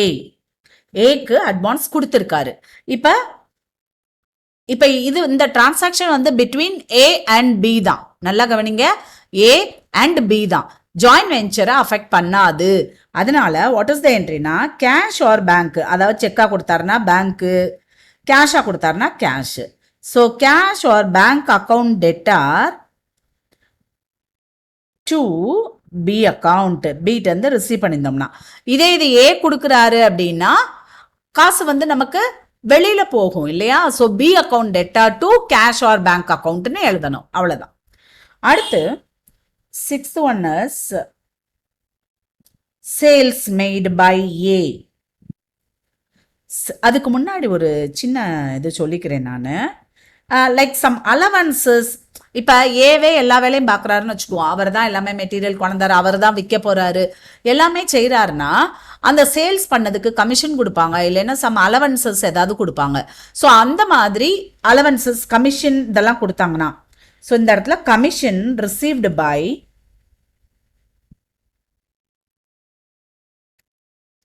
Commission paid to mister ஏ.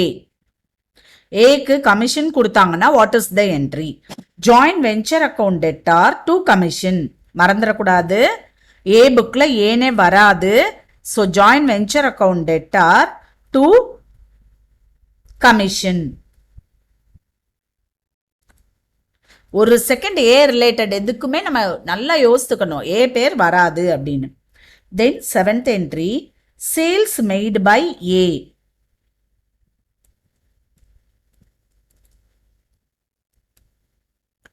நல்லா கவனிங்க, இந்த இடத்துல sales made by A. A வந்து sales பண்ணியிருக்காரு, அப்ப காசையும் அவர் தான் வாங்கியிருப்பாரு இல்லையா. அப்ப நம்ம இந்த இடத்துல நம்ம என்ன செய்ய போறோம் அப்படின்னா ஜாயிண்ட் வெஞ்சரை நம்ம கிரெடிட் பண்ண போறோம். காசு உள்ள வந்திருக்கு. So cash or bank account debtor to joint venture.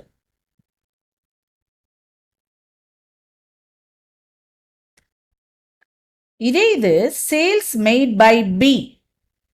Sales made by B. So இந்த இடத்துல பாருங்க கேஷ் ஆர் பேங்க் வராது, அது பதிலாக பி கையில் ரூபா இருக்கு. So B account debtor to joint venture. That's it. ஓகேவா. இப்ப unsold stock taken over by A. எத்தனாவது? Ninth one. அன்சோல்டு ஸ்டாக் taken over by A. திரும்பவும் சொல்றேன், ஏ பேர் வராது. ஸோ ஸ்டாக்குங்கிறதுனால goods account debtor to joint venture.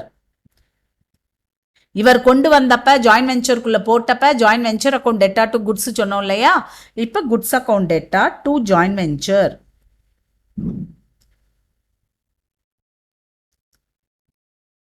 அதே இது 10th unsold stock taken over by B. B எடுத்துக்கிட்டார்னா மீதிய விற்காம கிராக்கர்ஸ் இருக்கு, திவாலி முடிஞ்சிருச்சுன்னு வச்சுக்கோங்களேன். ஸோ அந்த டைம்ல பி எடுத்துக்கிறாரு அப்படின்னா B account debtor to joint venture.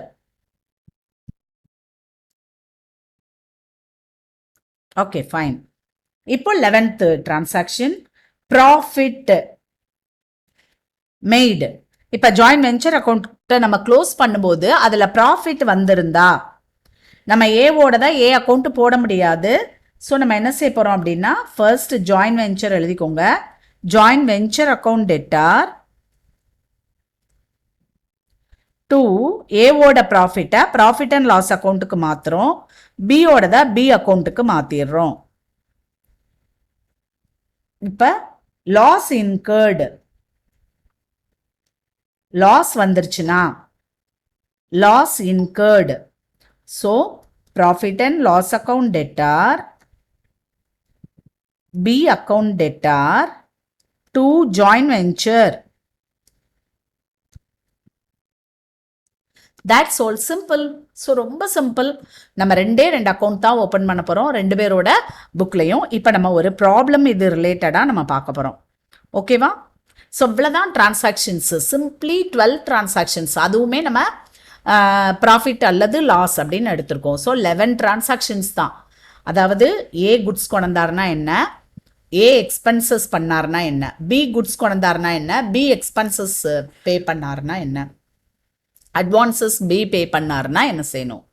அதுக்கு அடுத்து நமக்கு சேல்ஸ் வந்துடுது இல்லையா? Okay, sales made by A, sales made by B. Unsold goods வந்து taken over by A, taken over by B. ப்ராஃபிட்னா ஒரு என்ட்ரி, லாஸ்னா ஒரு என்ட்ரி. That's it. ஓகேவா? ஸோ நம்ம இப்போ ப்ராப்ளத்துக்குள்ளே போயிடலாம். கவனிங்க. ராம், மோகன் and Rahim were partners in a joint venture. Book இல்லாதவங்க, as I already told you, இந்த பேஜை அப்படியே பாஸில் போட்டுட்டு முதல்ல ப்ராப்ளத்தை நோட்டில் எழுதிக்கோங்க. ஓகேவா? ப்ராப்ளம் கையில் இல்லைன்னா நமக்கு போடுறது ரொம்ப கஷ்டமாக இருக்கும், அண்டர்ஸ்டாண்ட் பண்ணுறதும் கஷ்டமாக இருக்கும். அதனால தயவுசெய்து சோம்பேறித்தனப்படாமல் எழுதிக்கோங்க. Ram, Mohan and Rahim were partners in a joint venture, each contributing rupees 5,000. Ram purchased goods, paranga, each contributing rupees 5,000. Ram, Mohan, Rahim. இதில் நம்ம என்ன சொன்னோம்? Advances given by B to A தானே நம்ம எழுதணும். ஸோ இங்கே அதே தான். இப்போ கான்ட்ரிபியூட் பண்ணியிருக்காங்கன்னா ராமோட தான் நம்ம எழுத தேவையில்லை. மோகன் அண்ட் ரஹீம் இதை மட்டும்தான் நம்ம எழுத போகிறோம். ஓகேவா? காசு உள்ளே வந்த மாதிரி கேஷ் அக்கௌண்ட் டெட்டார் 10,000 டு மோகன் டு ரஹீம், இப்படி தான் என்ட்ரி எழுத போகிறோம். First entry. ரெண்டாவது entry, Ram purchase goods for rupees 13,000, supplied goods, purchased goods காசு கொடுத்து வாங்கியிருக்காரு. ஸோ எக்ஸ்பென்சஸ் மெய்டு என்னன்னா 13,000. சப்ளைடு குட்ஸ், குட்ஸ் சப்ளை பண்ணது 1000 ரூபாய். புரிஞ்சிச்சா? இது யாரு? ராம். அதே மாதிரி ரஹீமும் 1500 ரூபாய் குட்ஸ் சப்ளை பண்ணியிருக்காரு, 50 ரூபாய் எக்ஸ்பென்சஸ் பண்ணியிருக்காரு. ஓகேவா? அதுக்கடுத்து Ram paid rupees 250 for expenses in connection with joint venture. அதுக்கப்புறம் இன்னொரு 250 ராம் வந்து ஸ்பெண்ட் பண்ணியிருக்காரு. There was a sale of rupees 20,800 by Ram.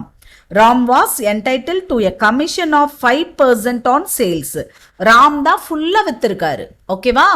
அதனால ராம்க்கு வந்து கமிஷன் கொடுக்குறாங்க 5% on sales. Unsold goods of rupees 500 were taken over by மோகன். மோகன் எடுத்துட்டு போயிட்டாரு. ராம் வந்து இவங்க ரெண்டு பேருக்கும் செட்டில் பண்ணிட்டாரு பேங்க் ஓவர் டிராஃப்ட் மூலமா. இப்ப நம்ம ராமோட புக்கில் மட்டும்தான் கேட்டிருக்காங்க. நல்லா கவனிங்க. Joint venture account. அடுத்து வந்து ரோஹன் அண்ட் ரஹீம்னு தப்பா கொடுத்துருக்காங்க. ரோஹன் கிடையாது, மோகன். மோகன் and Rahim accounts in Ram books. So ராமோட புக்கில் ஜாயின்ட் வெஞ்சர் அக்கவுண்ட், மீதி இருக்கிற ரெண்டு கோவெஞ்சரர்ஸ் அதாவது மோகன் அண்ட் ரஹீமோட அக்கவுண்ட் நம்ம போட போகிறோம். ஓகேவா? இதுதான் கேட்டிருக்காங்க. பட் ஃபர்ஸ்ட் வந்து ராமோட புக்கில் ஜேர்னல் கேட்டதுனால நான் முதல்ல ஜேர்னல் எழுத போகிறேன். Yes, journal entries.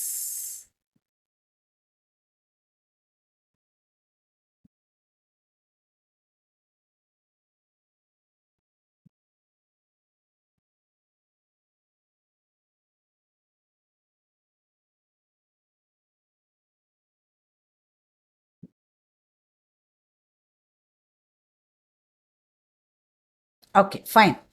So first entry இதில் வந்து நம்ம particulars rupees, particulars debit credit ரெண்டுமே நமக்கு ருபீஸ் தான். ஓகேவா? ஸோ அண்டர்லைன் பண்ணிக்கலாம். So first one contribution by all the coventurers. But நான் என்ன சொன்னேன்னா ராமோடதை எழுத தேவையில்லை நம்ம. ஸோ இது வந்து இந்த புக்ஸ் ஆஃப் ராம், நல்லா கவனிச்சுக்கோங்க. ராமோட புக்கு தான் நம்ம போடுறோம், அதனால ராமோடதை எழுத தேவையில்லை. இவங்க ரெண்டு பேர் கொடுத்ததை மட்டும் நம்ம எழுதுனா போதும். So bank account debtor first entry, first transaction bank account debtor to மோகன் டு ரஹீம் 10,000 ஈச் கான்ட்ரிபியூட்டிங் 5,000 கொடுத்துருந்தாங்க. So 5,000 okay, leave one space. Second entry. இப்போ நம்ம ராம் வந்து எவ்வளோ குட்ஸ் கொண்டாரு அப்படிங்கிறத நம்ம பார்ப்போம். பாருங்க.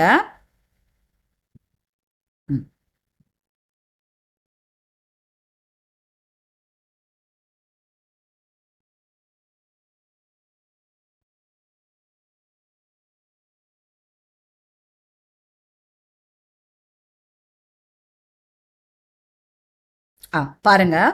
Ram purchased goods for rupees 13,000 and supplied goods worth rupees 1,000.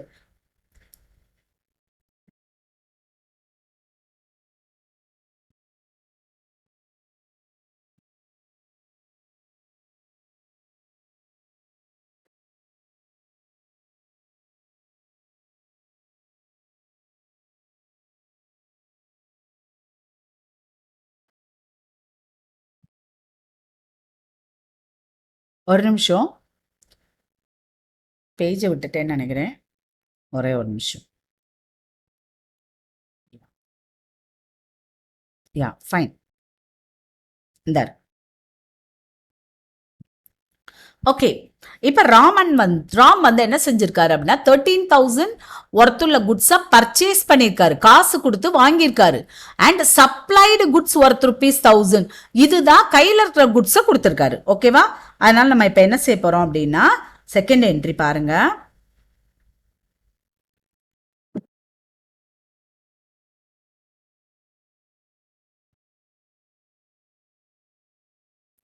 S, நம்ம ஃபர்ஸ்ட் என்ட்ரி எழுதுனது போயிடுச்சுன்னு நினைக்கிறேன். So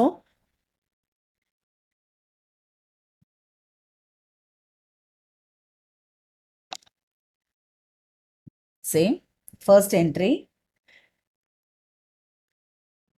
bank account debtor to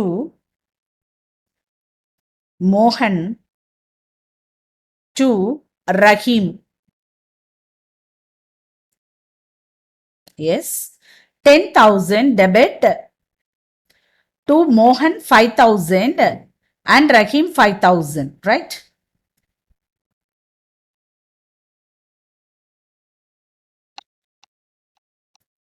then second entry தான் இப்போ நமக்கு ராம் பர்ச்சேஸ் பண்ண என்ட்ரி. ஓகேவா? So joint venture account debtor, joint venture account debtor to என்ன எழுதணும்? ராம் பர்ச்சேஸ் பண்ணது, ராம் பேர் வராது. அப்ப யாரோட பேரை போடணும், இல்ல என்ன போடணும் அப்படின்னு பார்த்தோம்னா கேஷ் வெளியில போயிருக்கு, இல்ல பேங்க் வெளியில போயிருக்கு, பேங்க போட்டுருவோம். 13,000. அடுத்து மூணாவது entry joint venture account debtor, அதாவது goods brought by Ram. So joint venture account debtor to goods, to goods 1,000 ரூபாய்.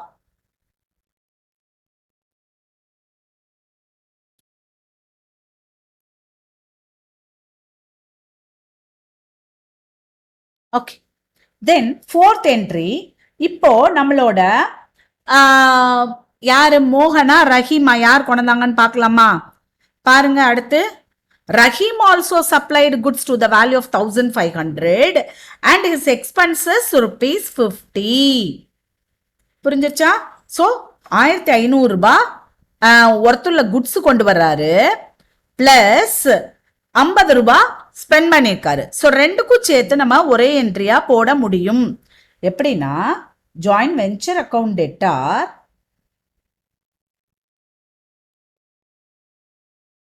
டு ரஹீம், கீழே பிராக்கெட்டுக்குள்ள வேணா எழுதிக்கலாம், 1,500 for goods plus 50 for expenses. So 1,550. அடுத்து மேற்கொண்டு ஒரு 250 ரூபாய் ஸ்பெண்ட் பண்ணியிருக்காரு நம்மளோட Ram. So again joint venture account debtor to bank expenses. So bank போட்டுருவோம். Joint venture account debtor to bank. How much? 250. Fine. அடுத்த என்ட்ரி போவோம். பாருங்க, ராம் பெய்டு ₹250 ஃபார் எக்ஸ்பென்சஸ். அதுக்கு எழுதியாச்சு. Sales 20,800, 5% commission. ஓகேவா? அடுத்து அன்சோல்டு குட்ஸ் 500 மோகன் டேக் ஓவர் பண்ணிக்கிட்டாரு. ரைட். இப்போ நம்ம முதல்ல வந்து 20,800 சேல்ஸுக்கு நம்ம என்ட்ரி போட போறோம். சேல்ஸுக்கு என்ட்ரி போடும்போது யார் வித்திருக்கான்னு பார்க்கணும். சரியா? இப்போ நம்ம ராமோட புக்கு, ராம் பேரை போட முடியாது. பட் கேஷ் உள்ள வந்திருக்கு, பேங்க் உள்ள வந்திருக்கு. So bank account debtor to joint venture 20,800. 20,800.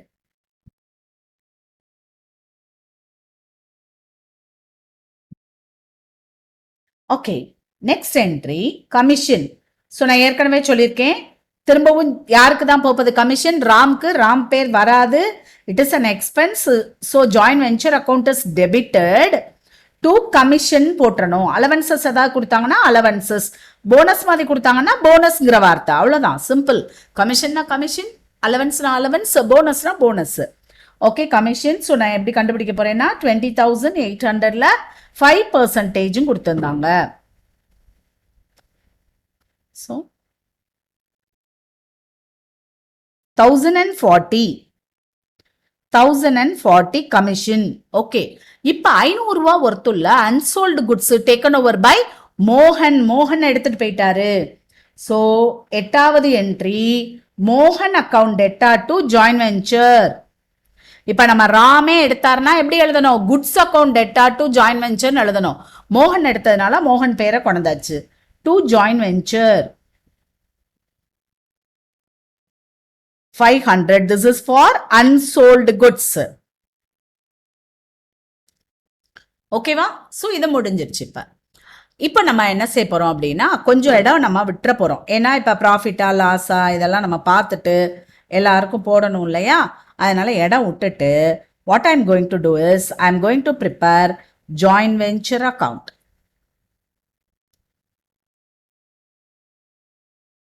Okay. Right. Rupees and rupees here also.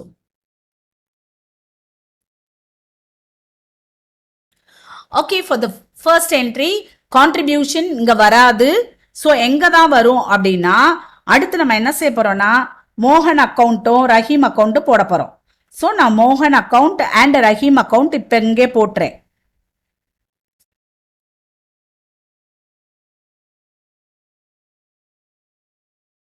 First entry contribution bank account data to Mohan. ஓகேவா? So by bank 5,000.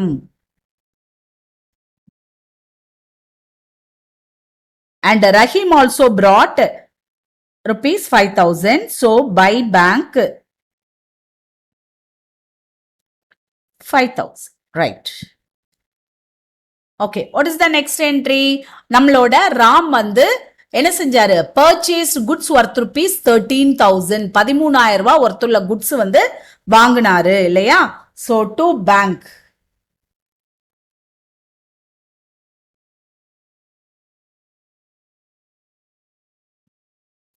அடுத்து குட்ஸ் 1,000 ஒர்த்துள்ளது கொண்டாரு. So to goods 1,000. அடுத்து நம்ம ரஹீம் கொண்டு வந்தாரு இல்லையா? அப்ப டு ரஹீம் 1,500 ஒர்த்துள்ள குட்ஸ் ₹50 எக்ஸ்பென்ஸ். ஸோ 1,550. அடுத்து ஒரு 250 ராம் ஸ்பெண்ட் பண்ணாரு. So to bank 250. இப்ப ரஹீம் எழுதும் போது நம்ம அங்கேயே எழுதிடலாம். So by join venture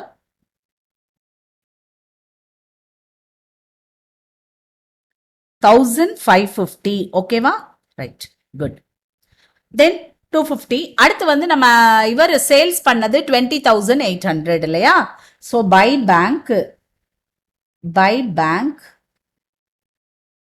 20,800. இப்ப அவர் கமிஷன் கொடுத்தோம் இல்லையா? 1,040. அதை எழுதிடுவோம். டு கமிஷன்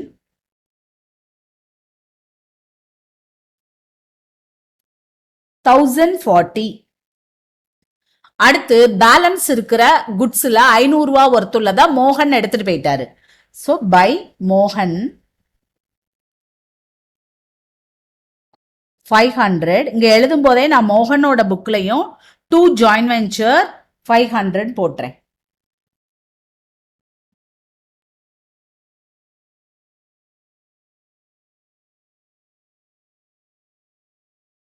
அவ்வளவுதான். ஸோ முடிஞ்சிருச்சு. இப்போ நம்ம என்ன செய்ய போறோம்னா டோட்டல் பண்ண போறோம். So 21,300 total. ஹியர் ஆல்சோ நமக்கு 21,300. So from 21,300 I am going to deduct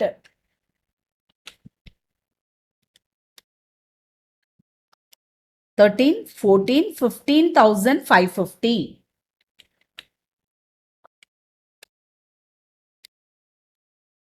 அடுத்து இங்க ஒரு 240 12,290 minus 1,290. So profit 4,460. Okay, now let's go to the problem.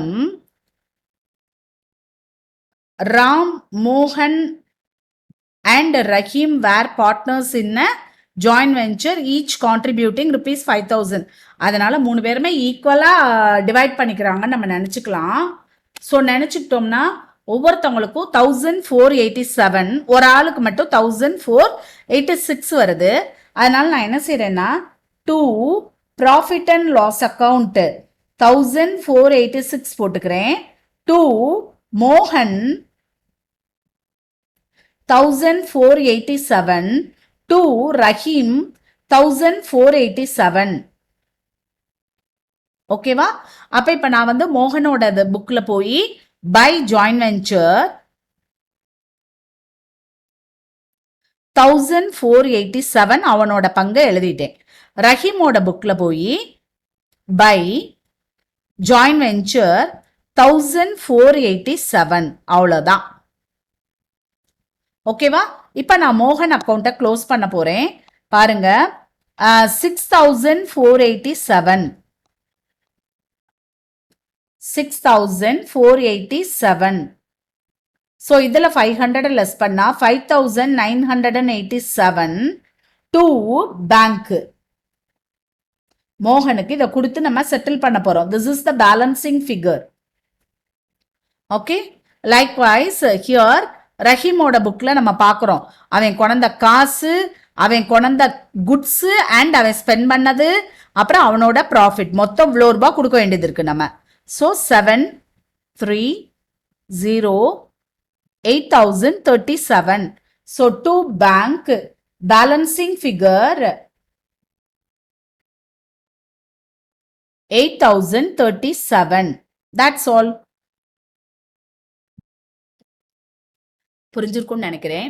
எல்லா ப்ராப்ளம் போடணும்னு ஆசையாக தான் இருக்கு, பட் டைம் பார்த்துக்குவோம். ஓகே, நான் அடுத்த ப்ராப்ளத்தை சிம்பிளாவது கண்டிப்பாக நான் சொல்கிறேன். ஓகேவா?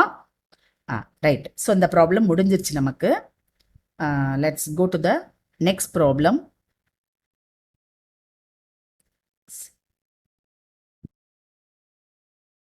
இதே மாடல் இன்னொரு ப்ராப்ளம் சொல்லி கொடுக்கணும்னு இருக்கு, அதனால இதையும் நம்ம பார்த்துருவோம். என்ன கேட்டிருக்காங்கன்னு பார்ப்போம், கடகடன் போட்டுடலாம். ஓகேவா? Right. John and Smith entered into a joint venture business to buy and sell garments to share profits or losses in the ratio of 5:3. Profit sharing ratio என்னது நமக்கு 5:3. John supplied 400 bales of shirting at rupees 500 each. So 400 into 500 நம்ம multiply பண்ணிக்கணும். So 2 lakhs and paid rupees 18,000 expenses. முதல்ல goods supply பண்ணியிருக்காரு, அடுத்து expenses ஒரு 18,000. ஸ்மித்தும் supply பண்ணியிருக்காரு 500 into 480, 500 bales of shirting at rupees 480 each, 22,000 அவரு ஸ்பெண்ட் பண்ணியிருக்காரு. John paid rupees 50,000 as advance to Smith. யார் பே பண்ணியிருக்கா? ஜான் வந்து பே பண்ணியிருக்காரு. யாருக்கு? ஸ்மித்துக்கு. இது வந்து ஜாயின்ட் வெஞ்சர் அக்கௌண்ட்டை அஃபெக்ட் பண்ணாது. ரைட்டா? அடுத்து John sold 500 bales of suiting at rupees 600 each and also 400 bales of shirting at rupees 650 each. முடிஞ்சு மொத்தமா இல்லையா? அவ்வளோதானே வாங்கியிருந்தாங்க. ஷர்ட்டிங் ஒரு 400 பேல்ஸ் வாங்கியிருந்தாங்க, அதை வித்துட்டாரு. இது வந்து சூட்டிங் வந்து ஒரு 500 பேல்ஸ் வாங்கியிருந்தாங்க, அதை வித்துட்டாரு. John is entitled for commission of 2.5% on total sales plus an allowance of rupees 2000 for looking after the business. John தான் ஃபுல்லாக பார்த்துக்கிறாரு, அதனால அது பண்ணுறாங்க. Okay, the joint venture was closed and claims are settled. இப்போ என்ன கேட்டிருக்காங்கன்னு நம்ம பார்க்கலாம். Joint venture account Smith account in the books of John. இந்த புக்ஸ் ஆஃப் ஸ்மித் வந்து ஜான் அக்கௌண்ட் மட்டும் கேட்டிருக்காங்க. ஃபாஸ்ட்டாக போட்டுடலாமா? ஓகே, போடுவோம்.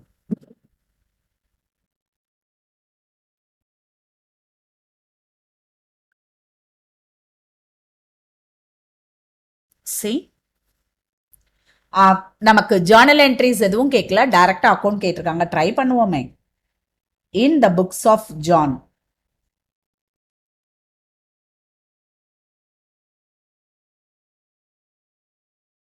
joint venture account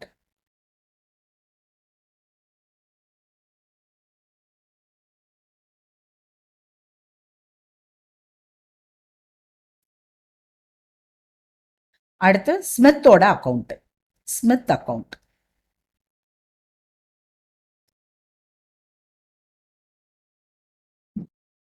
அடுத்து in the books of Smith, in the books of Smith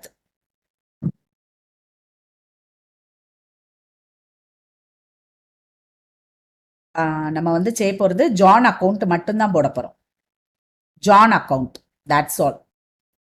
okay, fine. போட ஆரம்பிக்கலாம்னு நினைக்கிறேன். ஃபர்ஸ்ட் என்ட்ரிலேருந்து பார்ப்போம். நம்ம ஃபர்ஸ்ட் என்ட்ரி எடுத்துக்கோங்க. they entered into a business, share profits 5:3. Okay, இப்போ ஜான் வந்து சப்ளைட் 400, அதாவது 2 lakhs ஒருத்துள்ள குட்ஸ் கொடுத்துருக்காரு. So what is the entry?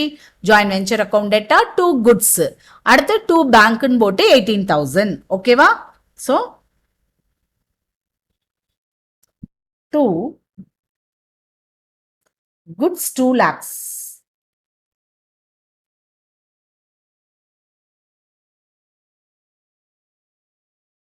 To bank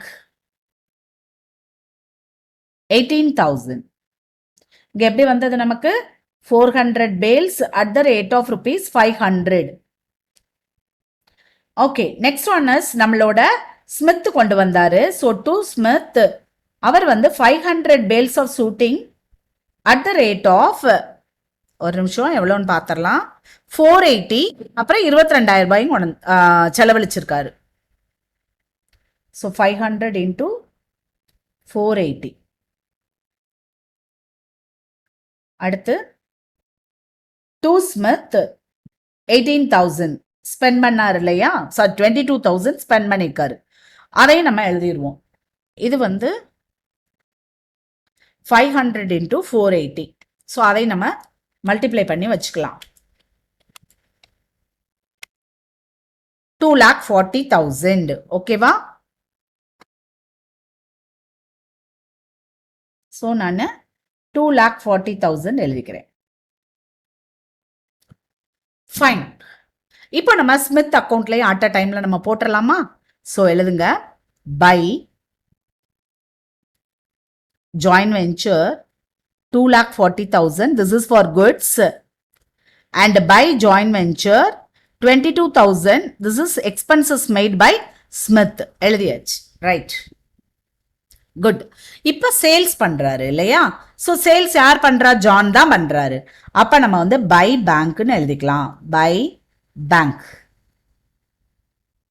எப்படி வித்திருக்காருன்னு பார்ப்போம். அந்த 400 என்ன ரேட்டுக்கு வித்திருக்காரு? நல்லா கவனிங்க. 500 பேல்ஸை வந்து 600க்கு வித்திருக்காரு. 400 650க்கு வித்திருக்காரு. 500 பேல்ஸை 600 rupeesனு வித்திருக்காரு. 400 பேல்ஸை 550க்கு வித்திருக்காருன்னு நினைக்கிறேன். ஒரு தடவை பார்த்து,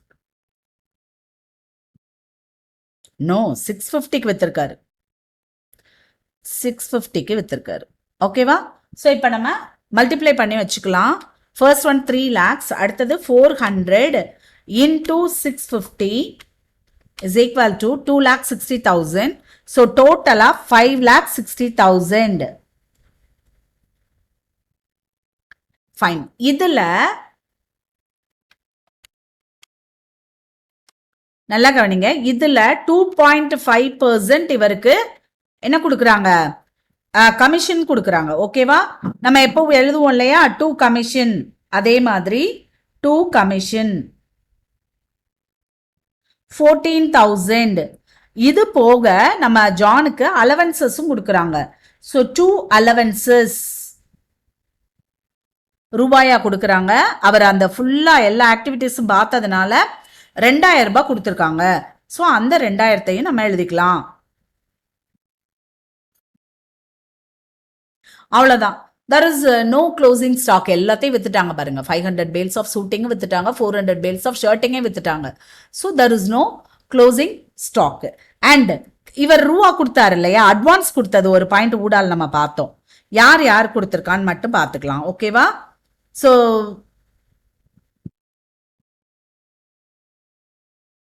பாருங்க அட்வான்ஸ் எதுவும் இருக்கான்னு. John paid rupees 50,000. So what is the entry? John paid na ஜானுக்கு வந்து கேஷ் வெளியில போகுது. So Smith account debtor to bank. ஓகேவா? ஸோ ஸ்மித்ல Smith account debtor to bank 50,000. அவ்வளோதான். ஃபைன். இப்போ வந்து நம்ம ஜாயின்ட் வெஞ்சர் அக்கௌண்ட்டை நம்ம முதல் க்ளோஸ் பண்ணுவோம். இந்த சைடு நமக்கு 5,60,000 இருக்கு. ஸோ நான் 5,60,000 போட்டுக்கிட்டேன்.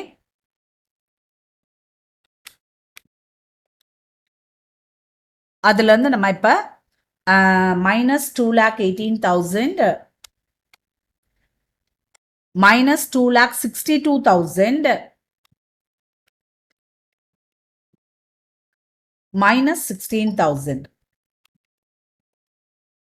ஸோ 64,000 எனக்கு ப்ராஃபிட் வருது.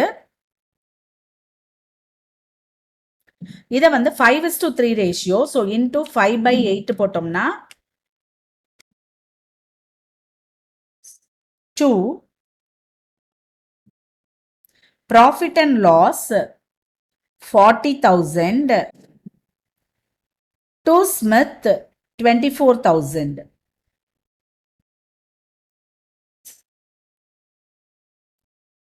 ஸோ நான் என்ன செய்ய போறேன்னா ஸ்மித்தோட தான் இங்கே கொண்டு போறேன்.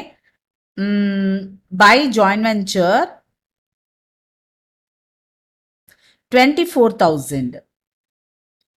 நல்லா கவனிங்க, 2,40,000 குட்ஸ் கொண்டாரு, 22,000 ரூபாய் செலவழிச்சாரு கையில இருந்து, 24,000 அவருக்குரிய ப்ராஃபிட். ஸோ அவருக்கு போக வேண்டியது இவ்வளவு, பட் ஜான் 50,000 தான் கொடுத்துருக்காரு. ஸோ மீதியே இப்ப கொடுக்கணும். ஓகேவா? 6,000 2,86,000. ஸோ 2,86,000ல 50,000 அட்வான்ஸ் கொடுத்தாச்சு. 2,36,000 இனிமே கொடுக்கணும். அதுதான் நமக்கு பேலன்சிங் ஃபிகர். அண்டர்ஸ்டுட்? ஓகே. இதே மாதிரி இப்ப நம்ம ஸ்மித்தோட புக்ல ஜான் அக்கவுண்ட் போட போறோம். இதுக்கு ஜாயின் வெஞ்சர் போட்டாதான் போட முடியும் அப்படிங்கறதெல்லாம் கிடையவே கிடையாது. நான் எப்படி போடுறேன்னு மட்டும் பாருங்க.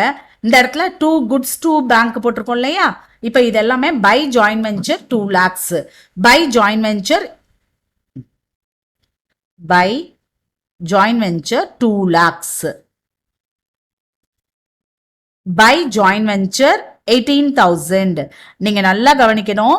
ஸ்மித்தோட புக்ல இந்த ஜாயிண்ட் வெஞ்சர் அக்கௌண்ட் ஓபன் பண்ணியிருந்தா இந்த இடம் பூரா 2 அவர் பேர் இருக்கும். யாரு? 2 ஜான், 2 ஜான்னு இருந்திருக்கும். ஓகேவா? இப்ப கமிஷனும் 2 ஜான், அலவன்சஸ் 2 ஜான், இந்த 2 ப்ராஃபிட் அண்ட் லாஸ் அக்கௌண்ட் இடத்துல 2 ஜான் இருக்கும். அதனாலதான் நான் அதை ஃபுல்லா எழுதுறேன்.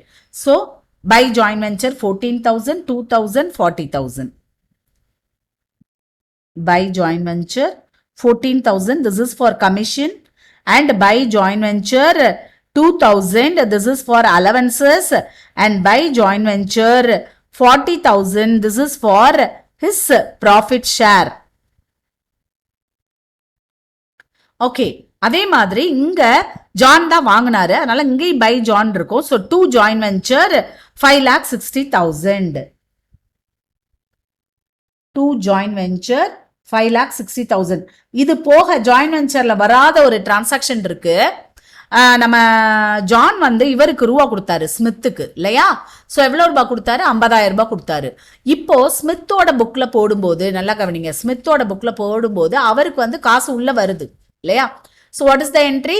பேங்க் அக்கவுண்ட் டெட்டார் போடுவாரு. கரெக்டா? Bank account debtor to John போட்டிருப்பாரு.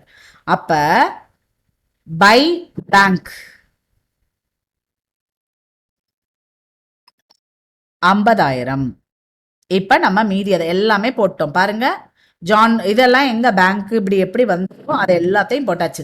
ஸ்மித்தை மட்டும் விட்டுட்டு மீதி எல்லா டிரான்சாக்ஷனும் யாருக்குரியதான்? ஜானுக்குரியதான். ஏன்னா 2 பேரும் தான் பார்ட்னர்ஸ். Okay fine. இப்போ நான் என்ன செய்ய போறேன்னா இது எல்லாத்தையும் ஆட் பண்ணி கண்டுபிடிக்க போறேன் இவருக்குரியது எவ்வளவுன்னு. ஸோ 2,18,000. முதல்ல இதை போட்டே கண்டுபிடிச்சிடலாம். 5,60,000 மைனஸ் 2,18,000 மைனஸ் 16,000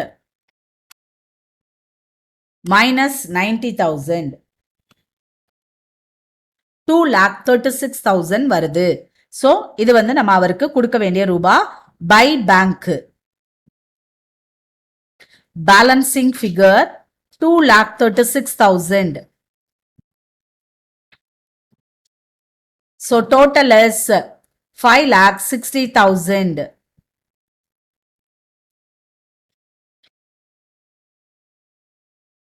See, இங்கேயும் நமக்கு 2,36,000 வந்தது. இங்க நம்ம ஜான் அக்கவுண்ட் போட்டாலும் பேலன்ஸ் கண்டுபிடிக்கும் போது 2,36,000 இவரோட ஷேர். யாரோட ஷேர்? யாரு கொடுக்க வேண்டியது? நம்ம ஸ்மித்து கொடுக்க வேண்டியது 2,86,000. 50,000 ஏற்கனவே அட்வான்ஸா பே பண்ணதுனால பேலன்ஸ் வந்து 2,36,000 கொடுக்கணும். ஓகேவா? சரி, நம்ம இப்ப இந்த மெத்தட் ஒரு ரெண்டு ப்ராப்ளம் போட்டாச்சு. நல்லா புரிஞ்சிருக்கும்னு நினைக்கிறேன். நம்ம அடுத்து வந்து மெமரண்டம் ஜாயின்ட் வெஞ்சர் வச்சு எப்படி போடுறது, அது எதுக்காக நம்ம போட போறோம் அப்படிங்கிறத அடுத்த மெத்தட் நம்ம இல்லஸ்ட்ரேஷன் 16ல பார்க்கலாம். Bharat and Sujith join together as co-venturers for equal share in profits. நல்லா கவனிங்க, இங்க ப்ராஃபிட் ஷேரிங் ரேஷியோ என்னது? Equal share. 2 பேருக்கும் equal 1:1. Through sale of television cabinets on March 31st, 2021. Bharat purchased 2,000 cabinets at the rate of rupees 1,250. நல்லா கவனிக்கணும், பாரத் தான் எல்லா கேபினட்ஸையும் purchase பண்ணியிருக்காரு. ஆனா பண்ணிட்டு என்ன செஞ்சாருன்னா sent 1,500 cabinets to Sujit for sale. யாருக்கு அனுப்பிட்டாரு? சுஜித்துக்கு அனுப்பிட்டாரு. The selling price of each being 1,300. அதாவது 2,000 cabinets வாங்கினதுல 500 பாரத்தோட கையில இருக்கு, மீதி 1,500 சுஜித்துக்கு அனுப்பிட்டாரு. செல்லிங் பிரைஸ் எவ்வளவு? 2 பேருமே 1,300 ரூபான்னு விற்கிறாங்க.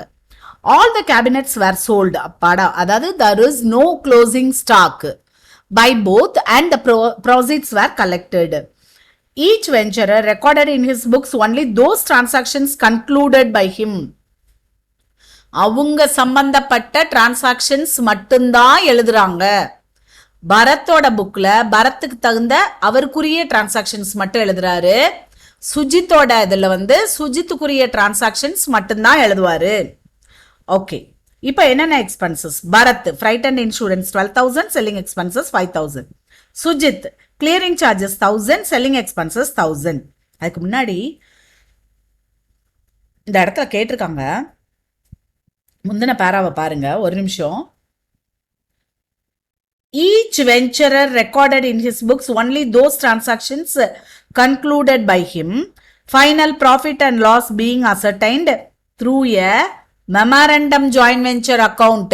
So memorandum joint venture account போட்டு profit or loss ஆன் கண்டுபிடிச்சு அதை ஈக்குவலா பிரிச்சு போட்டதுக்கு அப்புறமா தான் நம்ம இந்த books of Bharat joint venture with Sujit account போடணும். இந்த books of Sujit joint venture with Bharat account போடணும். ஓகேவா? ஸோ ஆர்டர் வந்து முதல்ல நம்ம மெமரண்டம் ஜாயின்ட் வெஞ்சர் அக்கௌண்ட் போட போறோம். Final settlement between the ventures took place on May 31, 2021. You are required to show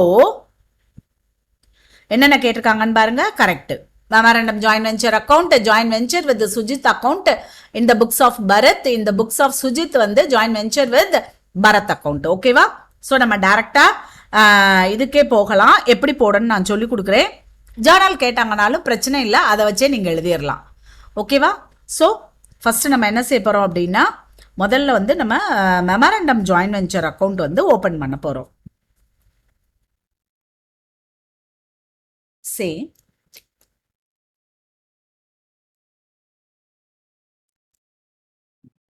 memorandum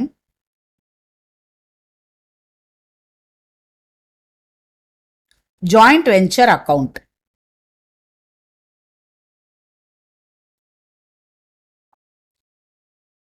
ரொம்ப சிம்பிள்.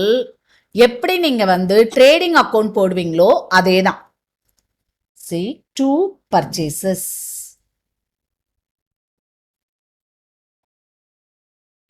யாரு ஸ்பெண்ட் பண்ணாங்கிறத மட்டும் நம்ம போட்டுடலாம். இங்க வந்து பரத், ஸோ பரத்ன்னு மட்டும் எழுதி வச்சுக்கிடுவோம். வச்சுட்டு எவ்வளோ ரூபா அப்படிங்கிறத நம்ம பார்ப்போம்.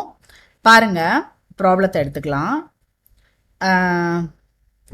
2000 cabinets at the rate of rupees 1250 each. So 20 lakhs.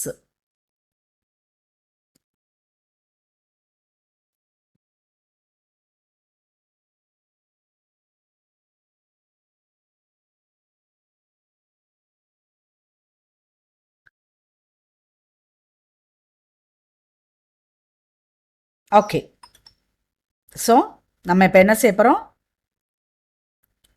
2 purchases Bharat 2000 cabinets at the rate of rupees 1250. So எவ்வளோனா 25 lakhs போட்டாச்சு.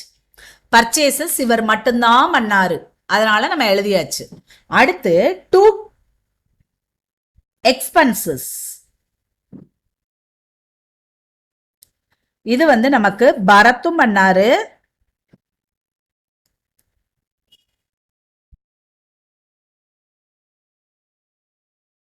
பாருங்க பரத் எவ்வளோ ரூபான்னு பார்க்கலாம். நம்ம 12,000 plus 5,000 17,000 பரத். சுஜித் வந்து 13,000. 17,000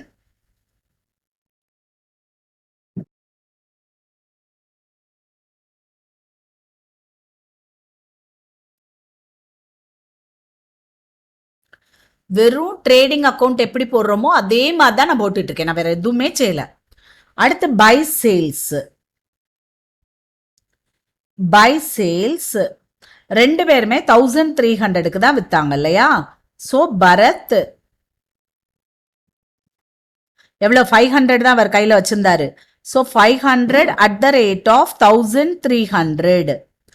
சோ 6,50,000. அடுத்து Sujith 1,500 at the rate of rupees 1,300. So நமக்கு ஃபர்ஸ்ட் ஒன் வந்து 6,50,000 வருது.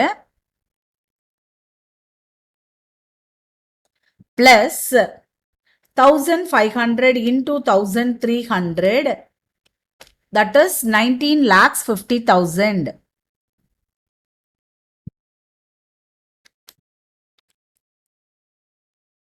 So total 26 lakhs. இது வந்து சேல்ஸ்.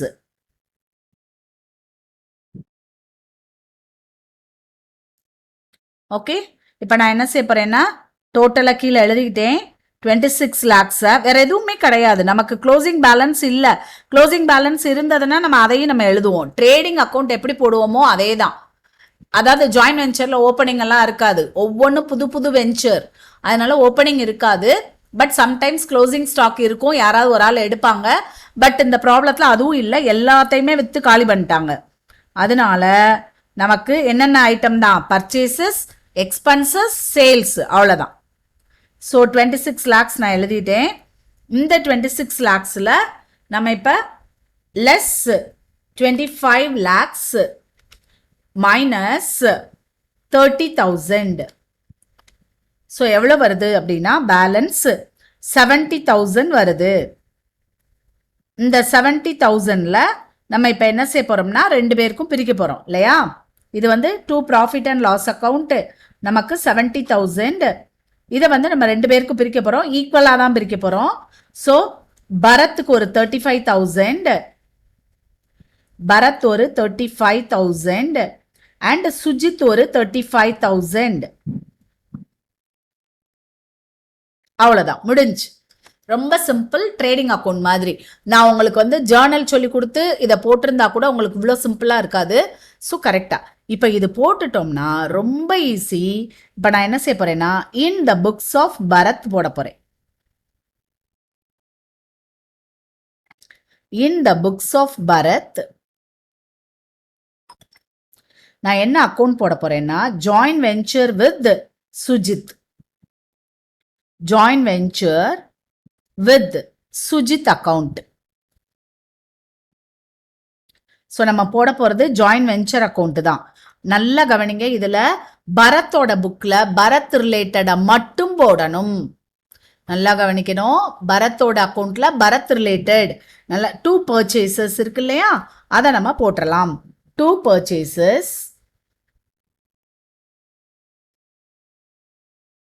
25 lakhs. பரத்தோட எக்ஸ்பென்சஸ் மட்டும் எழுதுங்க. 2 cash 17,000.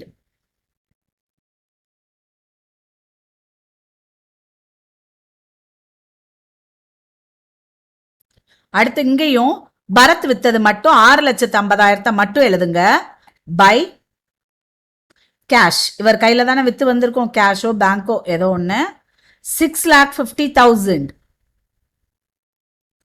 அவ்வளோதான், பர்ச்சேஸ் எழுதியாச்சு, எக்ஸ்பென்சஸ் எழுதியாச்சு, சேல்ஸ் பண்ணதை எழுதியாச்சு. இப்போ ப்ராஃபிட் கண்டுபிடிச்சோம் இல்லையா, அதை எழுதிடணும். 2 ப்ராஃபிட் அண்ட் லாஸ் 35,000. அவ்வளோதான். ஸோ இப்போ நம்ம என்ன செய்ய போகிறோம் அப்படின்னா பேலன்ஸ் எவ்வளோன்னு கண்டுபிடிக்க போகிறோம். அது வந்து சுஜித்துக்கு போக வேண்டிய ரூபா 25 lakhs, இல்லைன்னா இவருக்கு வர்றதாகவும் இருக்கலாம். ஸோ பேலன்ஸ் என்ன வருதுன்னு பார்த்துக்கலாம். 25 lakhs plus 17,000 plus 35,000. 25 lakhs 52,000. 25 lakhs 52,000 total.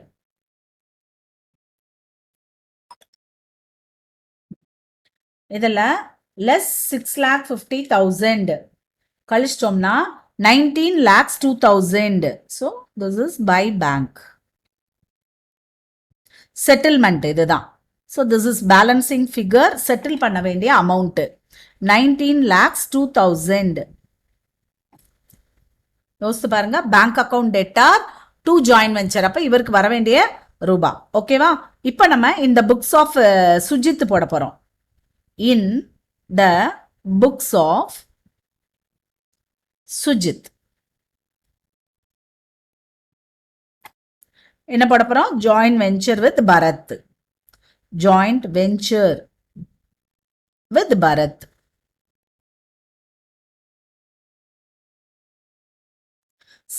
Smith சுஜித்தோட புக்கு, சுஜித்தோட ஆக்டிவிட்டிஸை மட்டும் எடுக்க போகிறோம். பர்ச்சேசஸ் எதுவுமே இல்லை, வந்து எக்ஸ்பென்சஸ் தான். ஸோ 2 cash 13,000 எழுதிக்கணும். 2 cash 13,000 ஃபர்ஸ்ட் எக்ஸ்பென்சஸ்.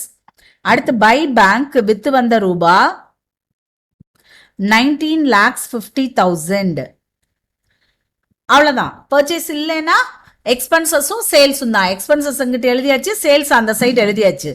அடுத்து 2 profit and loss account 35,000.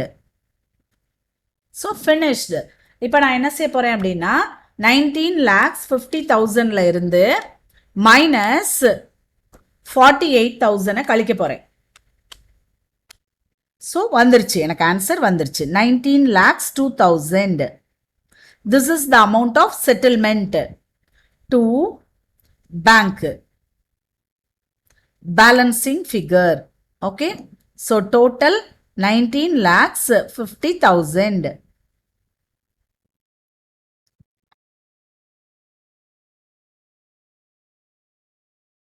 Finished. முடிஞ்சிருச்சு. சிம்பிளா இருக்குன்னு ஃபீல் பண்ணியிருப்பீங்கன்னு நான் நினைக்கிறேன். இப்போ நம்ம இன்னொரு மெத்தட் நம்ம என்ன போட போறோம் அப்படின்னா, ஆக்சுவலி அதை இன்னொரு மெத்தட் நம்ம சொல்ல முடியாது, ஒரு டைப் ஆஃப் ப்ராப்ளம் சொல்லலாம். ஷேர் வாங்கி வித்தாங்கன்னா என்ன செய்ய போறோம்? அதாவது ஷேர் வாங்கி அப்படிங்கிறத விட அண்டர் ரைட்டர்ஸாக இருப்பாங்க. 2 பேர் சேர்ந்து ஜாயின்ட் வெஞ்சராக என்ன வேலை பார்க்குறாங்க அப்படின்னா அண்டர் ரைட்டர்ஸாக இருப்பாங்க. அண்டர் ரைட்டர்ஸ்னா ஷேரை காசு கொடுத்து வாங்க மாட்டாங்க, அவங்களுக்காக விற்று கொடுப்பாங்க. அப்போ அந்த ப்ராப்ளமே ஒரு டிப்பிக்கல், அதாவது பொருள் வாங்கி விற்கிறாங்க அப்படின்னா பர்ச்சேசஸ் இருக்கும், சேல்ஸ் இருக்கும், அப்புறம் அதில் எக்ஸ்பென்சஸ் பண்ணுவாங்க, அப்புறம் அவங்க விற்று கொடுத்தது கமிஷன் கிடைக்கும், அலவன்சஸ் கிடைக்குது. ஸோ அந்த மாதிரி போயிடுது ப்ராப்ளம் இல்லையா? பட் இங்கே வந்து ஒரு சர்வீஸ் பண்ணுறாங்க, அவ்வளோதான். என்ன சர்வீஸ் பண்ணுறாங்க? Under writing service. ஸோ இந்த அண்டர் ரைட்டிங் சர்வீஸ்க்கு அவங்களுக்கு கமிஷன் கிடைக்குது இல்லையா? அப்போது இதைத்தான் நம்ம பார்க்க போகிறோம். அப்போ இந்த இடத்துல இவங்களோட வருமானம் என்ன, எக்ஸ்பென்சஸ் என்ன, அவங்களுக்கு என்ன ப்ராஃபிட் வந்தது, 2 பேர் எப்படி பிரிச்சாங்க, இப்படி தான் நம்ம பார்க்க போகிறோம். ஸோ அடுத்த ப்ராப்ளம் நம்ம அண்டர் ரைட்டர்ஸ் பாயிண்ட் ஆஃப் வியூவில் நம்ம அந்த ஷேர்ஸ் எப்படி அப்படிங்கிறத பார்ப்போம். ஓகே, இல்லஸ்ட்ரேஷன் 17 பார்க்கலாம். M and N decided to work in partnership with the following scheme, agreeing to share profits as under. அவங்க 2 பேரும் ஒரு ஜாயின்ட் வெஞ்சர் போட போகிறாங்க, M and N. என்ன ரேஷியோவில் பிரிக்க போகிறாங்க அப்படின்னா 3/4 எம்முக்கு 1/4 எண்ணுக்கு, தட் இஸ் 3:1 ரேஷியோ. நல்லா கவனிங்க, 3:1 ரேஷியோ. இது வந்து ப்ராஃபிட் ஷேரிங் ரேஷியோ, மறந்துடக்கூடாது, குழப்பிடக்கூடாது. ஓகேவா? ஸோ ப்ராஃபிட் ஷேரிங் ரேஷியோ வந்து நமக்கு 3:1. அடுத்து they guaranteed the subscription at par of 10 lakhs shares of rupee 1 each. 10 லட்சம் ஷேரை வித்து கொடுக்குறேன்னு கேரண்டி கொடுக்குறாங்க. யாரு? எம்மும் எண்ணும் யாரு? Underwriters. ஓகேவா? யூ லிமிடெட்னு ஒரு கம்பெனி, அந்த கம்பெனி 10 லட்சம் ஷேர்ஸ் இஷ்யூ பண்ணுறாங்க. அந்த 10 lakh ஷேர்ஸையும் எண்ணும் வித்து கொடுக்குறேன் அப்படின்னு அக்ரிமெண்ட் போடுறாங்க. Okay, and to pay all the expenses up to allotment in consideration of U Limited, issuing to them 50,000 other shares of rupee 1 each fully paid, together with the commission of 5% on in cash. நல்லா கவனிங்க, 50,000 shares கொடுக்குறாங்க at Ruby 1 each. அப்போ 50,000 ரூபாய் ஒருத்துள்ள shares, அடுத்து எவ்வளோ விற்று கொடுக்குறாங்களோ அதில் 5% கமிஷனும் கொடுக்குறாங்க. 2 கிடைக்குது, ஷேரும் கிடைக்குது, கமிஷனும் கிடைக்குது. ஓகேவா? அடுத்து which will be taken by M and N. அதை கவனிங்க, கமிஷனை எப்படி பிரிச்சுக்கிறாங்க? 3:2 ரேஷியோ. 3:2 ரேஷியோவில் எம்மும் எண்ணும் பிரிச்சுக்கிறாங்க. ரைட்டா? சரி, there are some expenses. M வந்து stamp charges, advertising charges, printing charges எல்லாம் ஸ்பெண்ட் பண்ணுறாரு. என் வந்து ரெண்ட்டு, சொலிசிட்டாஸ் சார்ஜஸ் அதெல்லாம் ஸ்பெண்ட் பண்ணுறாரு. இப்போ என்ன ஆயிடுச்சுன்னு பாருங்க, application fell short of 10 lakh shares by 30,000 shares. 10 லட்சம் ஷேர் வித்து தரேன்னு சொன்னதுல 30,000 ஷேர் விற்கலைன்னா அண்டர் ரைட்டர்ஸ் தான் எடுத்துக்கணும். தெரியும்ல, அண்டர் ரைட்டர்ஸ் வாங்கிக்கணும். இப்போ நான் 10 லட்சம் ஷேருக்கு கேரண்டி அக்ரிமெண்ட் போட்டேன் அப்படின்னா 10 லட்சம் ஷேரில் எவ்வளோ விற்கலையோ அதை வந்து நான் தான் எடுத்துக்கணும் as an underwriter. So இந்த இடத்துல N introduced 30,000 rupees for the purchase of those shares. அந்த ஷேரை வந்து N வந்து வாங்கிடுறாரு. ஓகேவா? அடுத்து the guarantee having been fulfilled, U Limited handed over to the venturers 50,000 shares. இப்போ நமக்கு ஃபுல்ஃபில் பண்ணிட்டாங்க, 10 லட்சம் ஷேர்ஸை விற்று கொடுத்துட்டாங்க இல்லையா? அப்போ யூ லிமிடெட் 50,000 ஷேர் கொடுக்குறாங்க at the rate of rupee 1.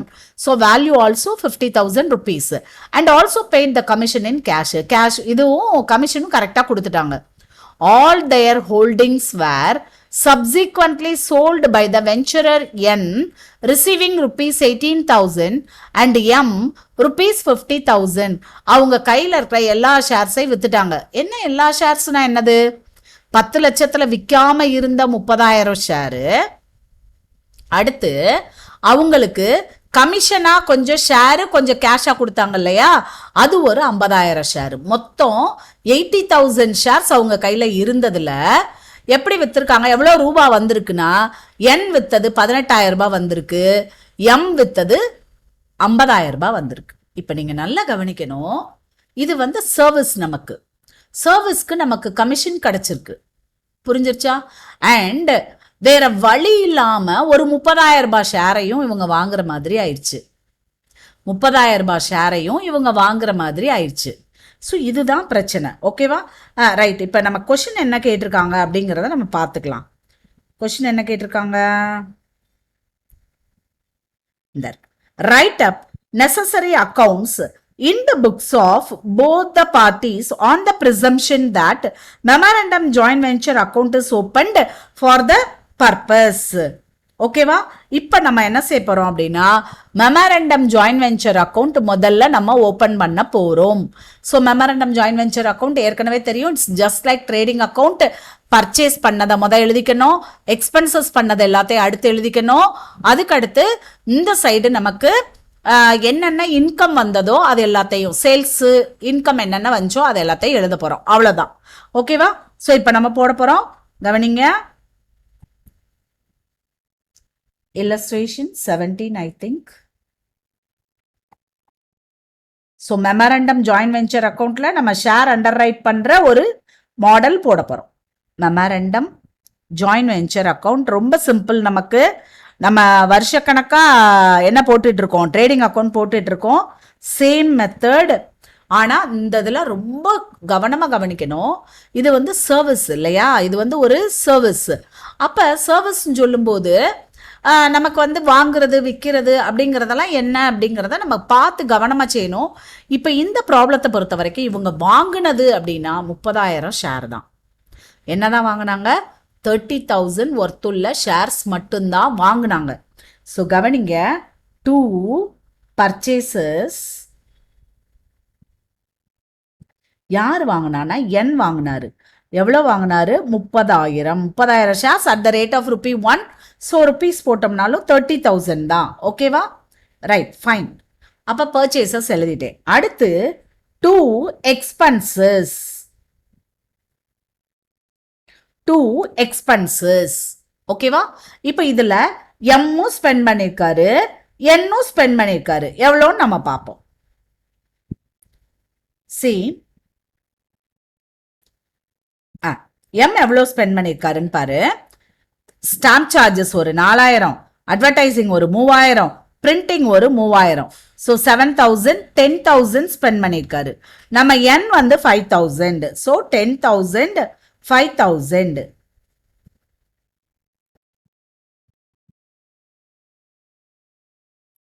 அவ்வளோ. ஸோ பர்ச்சேஸ் எழுதிட்டோம். there is no opening stock. இங்கே எதுவும் க்ளோசிங் ஸ்டாக் இல்லை. இருந்தது எல்லாத்தையும் விற்க போகிறாங்க. அதனால இப்போ நம்ம என்ன மட்டும்தான் எழுதியிருக்கோம் அப்படின்னா பர்ச்சேஸ் பண்ண 30,000 ஷேரை 2 பர்ச்சேசஸ் என் ரூபா கொடுத்ததுனால என்னோட பேரில் 30,000 நம்ம எழுதியாச்சு. அடுத்து 2 எக்ஸ்பென்சஸ். எம் ஸ்பெண்ட் பண்ண 10,000த்தையும் என் ஸ்பெண்ட் பண்ண 5,000த்தையும் எழுதியாச்சு. ஓகேவா? இனிமேல் நமக்கு என்னென்ன இன்கம் வந்ததோ அதைத்தான் நம்ம எழுத போகிறோம். So first commission. By commission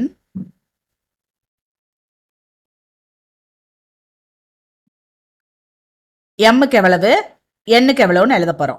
அடுத்து பை சேல்ஸ் பண்ணி வந்தது. எம் கையில 50,000 வந்துச்சு. அண்ட் என்னோட கையில வந்து 18,000 வந்தது. ஸோ அதையும் நம்ம எழுதிடுறோம். ஓகே, இங்க கமிஷனுக்கு போவோம். எவ்வளோன்னு மறந்துருச்சு. சி கமிஷன் வந்து நமக்கு எப்படி கொடுத்துருக்காங்க அப்படின்னாக்கா 50,000 ஷேர்ஸ் இல்லையா? ஆல்சோ பெய்டு த கமிஷன் இன் கேஷ்ன்னு கொடுத்துட்டாங்க. 5% கமிஷன் கொடுத்துருக்காங்க.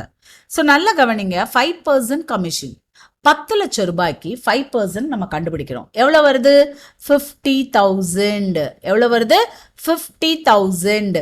அப்போ 50,000 இவங்க 3:2 ரேஷியோவில் பிரிச்சிருப்பாங்க இல்லையா? அப்போ நம்ம எப்படி போட போகிறோம்? 50,000ல் 3/5 இவருக்கு, 2/5 இவருக்கு. ஓகே, ஸோ எம் கணக்கில் 30,000 அண்ட் என்னோட கணக்கில் 20,000. அவ்வளோதான். வேற எதையும் போட்டு குழப்பாதீங்க. பர்ச்சேசஸ்ல 30,000 ரூபாய் கொடுத்துருக்காரு, அதை எழுதிருங்க. அடுத்து வந்து எக்ஸ்பென்சஸ்ல எம் ஸ்பெண்ட் பண்ணது 10,000, என் ஸ்பெண்ட் பண்ணது 5,000 ரூபாய், அதை போட்டாச்சு. இந்த சைடு வருமானத்தை எழுதுறோம்.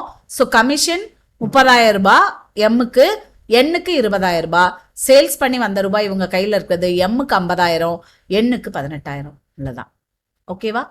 ஸோ இந்த இடத்துல வந்து நம்ம டோட்டல் பண்ண போகிறோம். So 1,18,000 this side total income. So total income 1,18,000. அதில் நம்ம இப்போ 45,000 லெஸ் பண்ண போகிறோம். See 1,18,000 minus 45,000, 73,000 profit. இந்த ப்ராஃபிட்டை எப்படி பிரிக்கிறாங்கன்னு நம்ம பார்த்தோம் இல்லையா? ஸோ இங்கே வந்து நம்ம to profit and loss account. இப்போ எம்முக்கு வந்து நமக்கு 3/4 இன்டூ 3/4. ஸோ எவ்வளோ வருதுன்னா 54,750. எண்ணுக்கு வந்து 73,000ல் 1/4 18,250. That's all. ஸோ இதுதான் மெமரண்டம் ஜாயின்ட் வெஞ்சர் அக்கௌண்ட் நம்ம போட்டிருக்கோம். இப்போ வந்து in the books of M, in the books of M, joint venture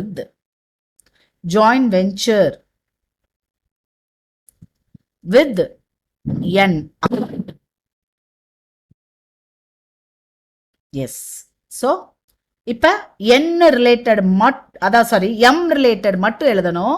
நல்லா கவனிங்க, பர்ச்சேசஸ் கிடையாது. ஸோ டூ கேஷ் ஸ்பெண்ட் பண்ண 10,000 எழுதிக்குவோம். To cash 10,000.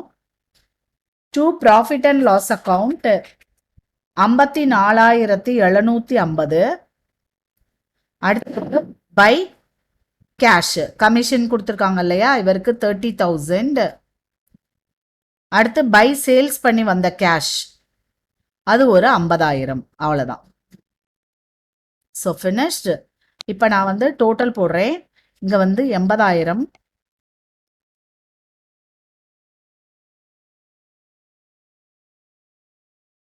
ஸோ 80,000 நம்ம 64,750 கழிக்க போகிறோம்.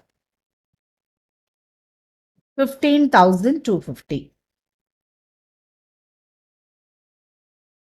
to cash or bank settlement balancing figure. ஓகேவா? அடுத்து வந்து நான் in the books of N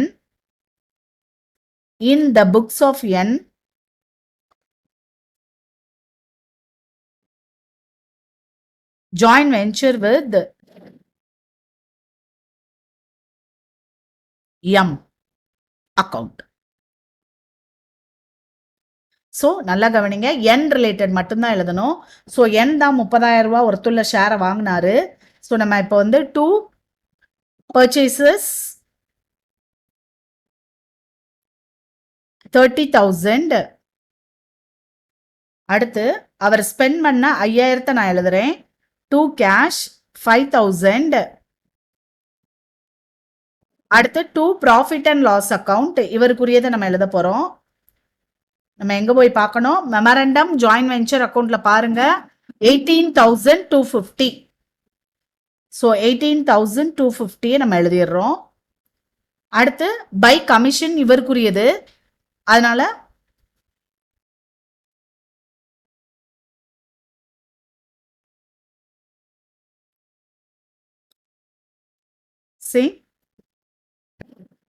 by cash commission ஒரு 20,000 ரூபாய் வந்தது, அதை எழுதியாச்சு. இது என்னது? கமிஷன். அடுத்து பை கேஷ், இது என்னது? சேல்ஸ். அது ஒரு 18,000 இவர் வித்து கையில் வச்சிருக்காரு இல்லையா? Right, fine. இப்போ நம்ம என்ன செய்ய போறோம்னா டோட்டல் போட போறோம். எவ்வளவு வருதுன்னு பாருங்க. 35,000 பிளஸ் 18,250. ஸோ 53,250. இதுல 38,000 நம்ம லெஸ் பண்ணிடுவோம். So by cash balancing figure that is claim settlement எவ்வளோ அப்படின்னா 15,250. நீங்கள் அதில் பாருங்க ஜாயின்ட் வெஞ்சர் வித் என் அக்கௌண்ட்ல அதுலேயும் இதாக இருக்கும். என்ன என்ட்ரி வருதுன்னு பாருங்க. Joint venture account debtor books of எம்ல பாருங்க. Joint venture account debtor to cash. ஓகேவா? ஸோ கொடுக்க வேண்டியது இவ்வளோ இருக்குது அப்படின்னு நம்ம எழுதுகிறோம். இங்கே வந்து இவர் வாங்கிக்கிட வேண்டியது இவ்வளோ இருக்குது இன்கம். ஸோ 15,250 அப்படின்னு சொல்லி நம்ம முடிக்கிறோம். ரொம்ப சிம்பிள். நல்லா கரெக்டாக அண்டர்ஸ்டாண்ட் பண்ணிக்கணும். தேவையில்லாமல் யூ லிமிட்டடோட 10 lakhs இது எல்லாத்தையும் குழப்பக்கூடாது. இந்த 50,000 ஷேராக கொடுத்தது அது எதையுமே குழப்பக்கூடாது. காசு கொடுத்து செலவழிச்சதுங்கிட்டு காசு வந்ததுங்கிட்டு இவ்வளோதான் நம்ம இது பண்ணணும். அன்னெசரி இன்ஃபர்மேஷன் எதையுமே எடுக்காமல் செஞ்சோம்னா கரெக்டாக பண்ணிடலாம். இப்போ இன்னும் நம்ம ஒரே ஒரு மெத்தட் உங்களுக்கு சொல்லிக் கொடுக்கணும்னு நான் நினைக்கிறேன். அதாவது கன்சைன்மெண்ட் மாடல்லையே நமக்கு வந்து ஜாயின்ட் வெஞ்சர் இது வரும். இப்போ ஃபவுண்டேஷன் ஸ்டூடெண்ட்ஸ்க்கு ஃபவுண்டேஷன் புக்கில் இருக்கிற எல்லா ப்ராப்ளமும் நான் போட்டுட்டேன். பட் இன்டர் புக்கில் தான் இருக்குது. இன்டர் ஸ்டூடெண்ட்ஸும் சேர்ந்து பார்க்கறதுனால அந்த கன்சைன்மெண்ட் மாடல் ப்ராப்ளமும் ஒன்று போட்டால் நல்லாயிருக்கும் அப்படின்னு நினைக்கிறேன். அதனால் அதையும் நம்ம பார்த்துடலாம். இப்போ இந்த மெமரண்டம் ஜாயின்ட் வெஞ்சர் அக்கௌண்ட் உங்களுக்கு புரிஞ்சிருக்கும்னு நினைக்கிறேன். நம்மளும் 2 ப்ராப்ளம் எல்லாத்துலேயுமே போட்டாச்சு. ஒவ்வொரு மாடல்லையும் ஒரே ஒரு ப்ராப்ளம் ஃபர்ஸ்ட் மெத்தடில், அதாவது separate set of books are மெயின்டைனில் ஒரு ப்ராப்ளம் மட்டும்தான் விட்டுருப்போம். பட் அது ரொம்ப சிம்பிளாக இருக்கும். அதை நீங்களே போட்டுடலாம். ஸோ இப்போ நம்ம அடுத்த மாடல் இது வந்து நான் ஏற்கனவே சொன்ன மாதிரி சிஎம்ஏ இன்டர்மீடியட்டுக்குரியது. அதாவது கன்சைன்மெண்ட்டாக பண்ணிக்கிட்டு இருப்பாங்க, கன்சைனார் கன்சைனி சேர்ந்து அதை வந்து ஜாயின்ட் வெஞ்சராக கன்வெர்ட் பண்ணாங்கன்னா எப்படி அக்கௌண்டிங் ட்ரீட்மெண்ட் அப்படிங்கிறது தான் பார்க்க போகிறோம். ஸோ இந்த இடத்துல நமக்கு ஸ்டெப் 1ல் வந்து நம்ம கன்சைன்மெண்ட்டாக எப்படி நம்ம போடுவோமோ, கன்சைனாரோட புக்கில் வந்து நம்ம கன்சைன்மெண்ட் அக்கௌண்ட் அண்டு கன்சைனியோட அக்கௌண்ட்டும் போடுவோம். அதே மாதிரி கன்சைனியோட புக்கில் கன்சைனார் அக்கௌண்ட் மட்டும் போடுவோம் இல்லையா? ஸோ அதே மாதிரி முதல்ல ஃபர்ஸ்ட் ஸ்டெப்பில் நம்ம கன்சைன்மெண்ட்டாக ட்ரீட் பண்ணி போட்டுக்கிடுவோம்.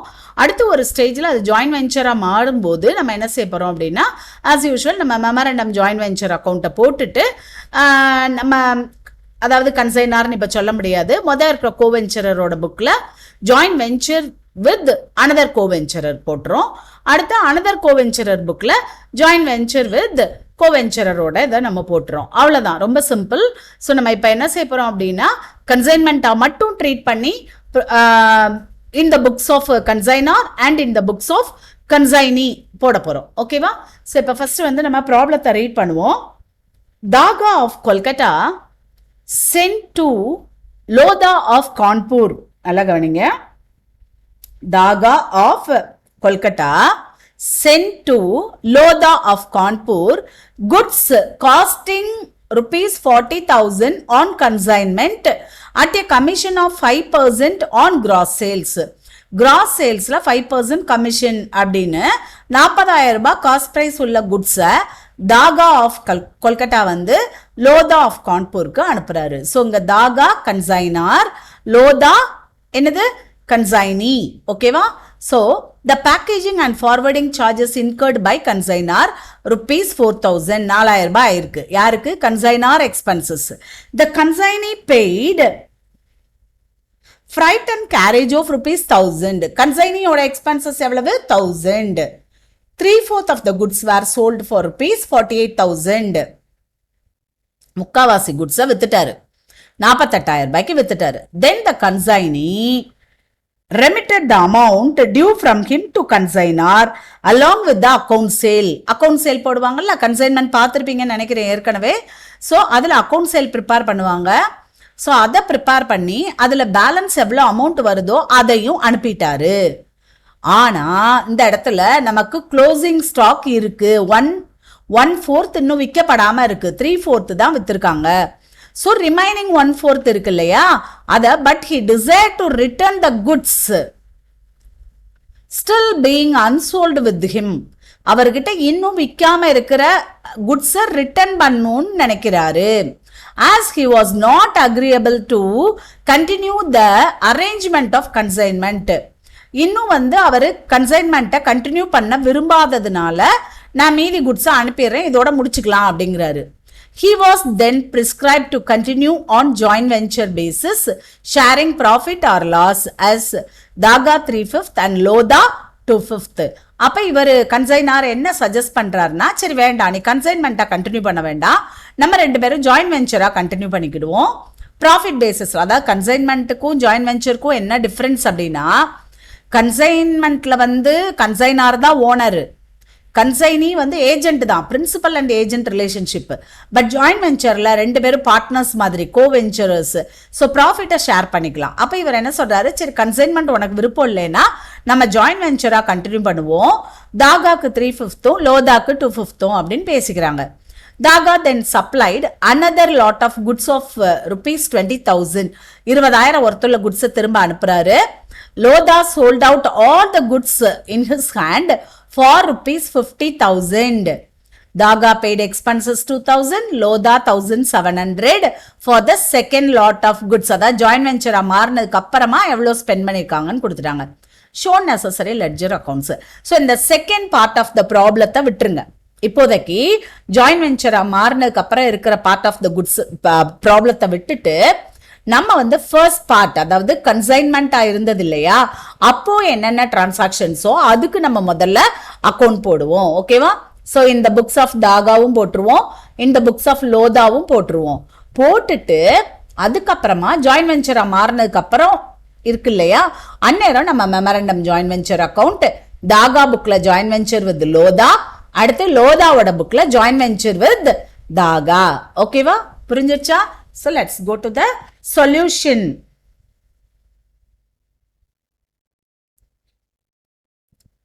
So first consignment. So in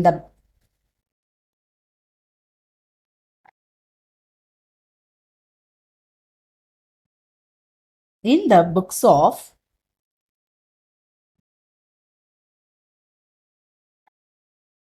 Daga.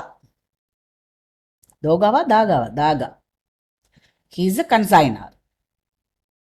So consignor ஓட புக்ல நம்ம எப்பவுமே 2 அக்கௌண்ட் ப்ரிப்பேர் பண்ணுவோம். Consignment account and second one is consignee account. ஓகேவா? ஸோ in the books of Daga, what I am going to do is, I am going to prepare 2 accounts. First one is consignment account.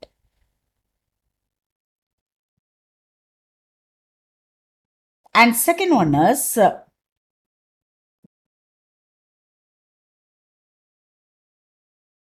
பெருசாவே போட்டுக்கிட்டே, சின்ன problem தான், but okay, Lodha account. So Lodha here consignee, right? So consignment அக்கௌண்ட்டும் கன்சைனியோட அக்கௌண்ட்டும் நான் prepare பண்ண போறேன். That's it. Okay, fine. First one, 2 goods sent on consignment.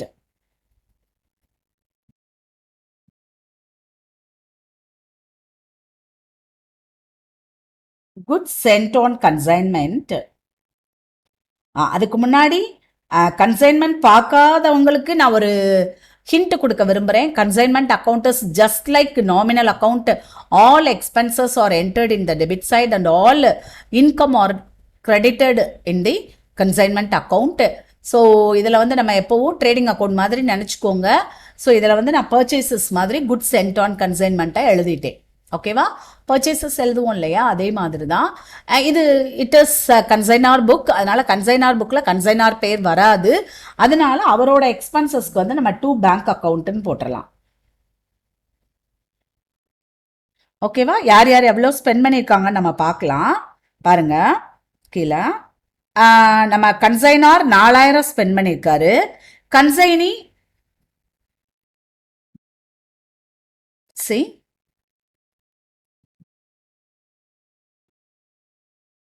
Consignee 1,000 rupees spend பண்ணியிருக்காரு. ஓகேவா? 5% கமிஷன் கிராஸ் சேல்ஸில். ஸோ நல்லா தெரிஞ்சிருச்சு. இப்போ 4,000 கன்சைனி பேரை நம்ம போட்டுக்கலாம் கன்சைனார் புக்ல. So to Lodha account, this is for expenses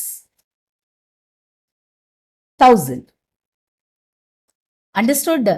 அடுத்து இவரோட கமிஷன் எழுதணும். அதுக்கு முன்னாடி நான் என்ன செய்ய போறேன்னா, பை லோதான்னு, லோதாட்ட தானே வித்து காசு இருக்கு. ஸோ பை லோதா பிராக்கெட்டுக்குள்ள சேல்ஸ் 48,000க்கு வித்துருக்காங்க. இப்போ நான் கமிஷன் எழுத போறேன். டு லோதா கமிஷன்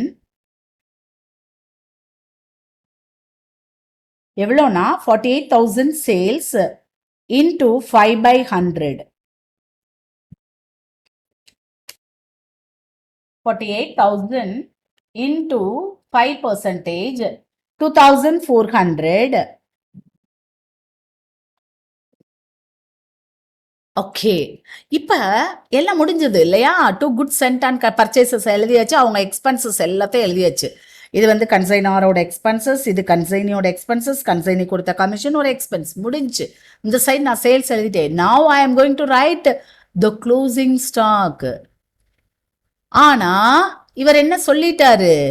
க்ளோசிங் ஸ்டாக்கை நான் திருப்பி அனுப்புவேன்னாரு. உடனே இவர் என்ன சொன்னாரு? வேண்டாம், நம்ம ஜாயின்ட் வெஞ்சரை கன்வெர்ட் பண்ணிக்கிடுவோம் சொன்னார் இல்லையா?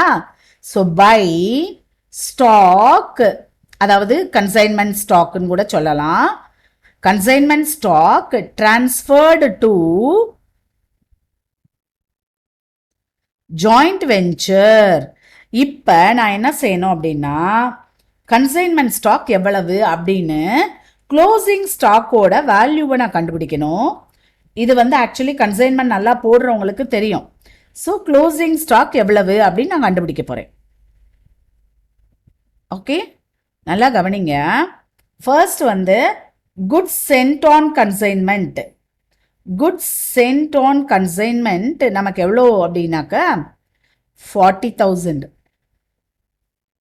Add consignor's expenses. Consignor's expenses எல்லாத்தையும் நம்ம ஆட் பண்ணிக்கலாம்.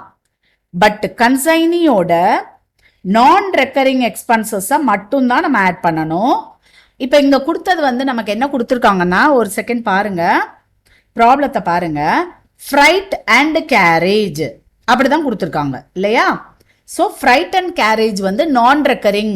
ஒவ்வொருத்தரையும் கொஞ்சம் கொஞ்சமாக ஒன்றும் நம்ம ஃப்ரைட்டு கேரேஜ் இது பண்ணுறதில்ல, மொத்தமாக நமக்கு ஷிப்மெண்ட் பண்ணியிருப்பாங்க. ஸோ மொத்தமாக தான் ஸ்பெண்ட் பண்ணியிருப்பாங்க 1,000. So total 45,000. Okay, so this is for total 40,000க்கு. அப்போ 40,000க்கு 45,000 ருபீஸ்னா, ஐ மீன் க்ளோசிங் ஸ்டாக்கோட வேல்யூனா, ஸ்டாக் வேல்யூனா, விற்காம இருக்கிற 10,000. இந்த விற்காம இருக்கிறது நான் எப்படி கண்டுபிடிச்சேன்? 40,000ல 3/4 சோல்டு. அப்போ 1/4 எவ்வளவு? 10,000 ரூபா ஒருத்தருள்ள குட்ஸ் தான் விற்கல. ஸோ 1/4. ஓகேவா?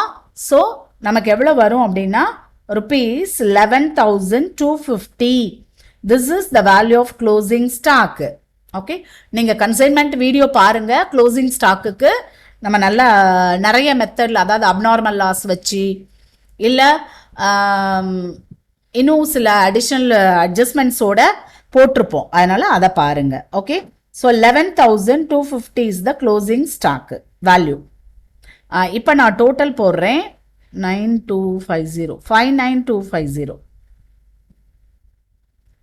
59,250. ஓகே, இப்போ நான் அந்த 59,250 இருக்கு இல்லையா, 59,250ல இருந்து மைனஸ் 47,400 நான் லெஸ் பண்ண போகிறேன். ஸோ என்ன வருதுன்னா 11,850. 11,850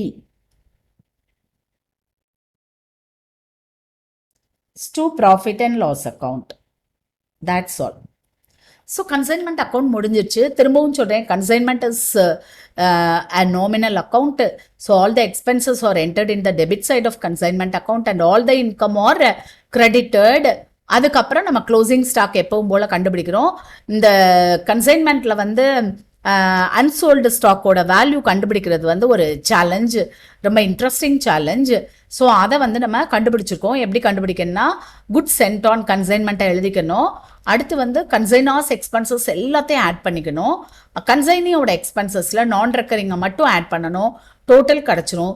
ஸோ டோட்டல் குட் சென்ட் எவ்வளவோ அதை கீழே போடுறோம் நம்ம. ஸோ 40,000க்கு 45,000னா விற்காமல் இருக்க 10,000க்கு எவ்வளோன்னு கண்டுபிடிச்சோம். ப்ராஃபிட்டாக லாஸான்னு கண்டுபிடிச்சாச்சு. ஓகேவா? ஸோ இப்போ நம்ம next part of the problem, Lodha account நம்ம போட போகிறோம். ஒன்றுமே கிடையாது. இந்த கன்சைன்மெண்ட்டில் இருக்குது பார்த்தீங்களா, லோதா லோதா லோதான்னு 3 இடத்துல இருக்குல்ல, 3 எழுதிட வேண்டியதான். பை கன்சைன்மெண்ட், பை கன்சைன்மெண்ட் அவர் ஸ்பெண்ட் பண்ண 1000 பை கன்சைன்மெண்ட் அவரோட கமிஷன் 2400 டு கன்சைன்மெண்ட்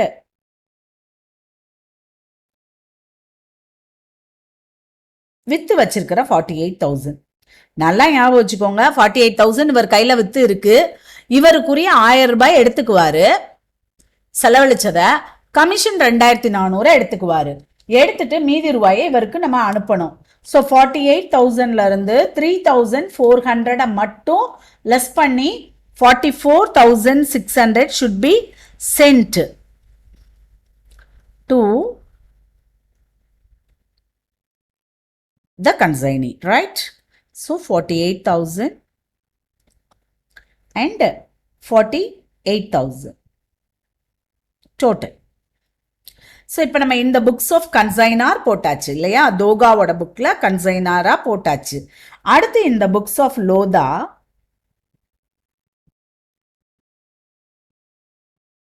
உங்களுக்கு புரியறதுக்காக தான் நான் தனித்தனியாக போடுறேன். நீங்கள் நல்லா ஃபெமிலியர் ஆயிட்டீங்கன்னா ஜாயின்ட் வெஞ்சராக மாறினதுக்கப்புறம் நம்ம தோகா அக்கௌண்ட்டில் போடுறதையும் அந்த தாகா அக்கௌண்ட்டை அவர் அக்கௌண்ட்டில் போடுறதையும் நம்ம என்ன செஞ்சுக்கலாம், இங்கே வரிசையாக நம்ம எழுதிக்கலாம். ஓகேவா?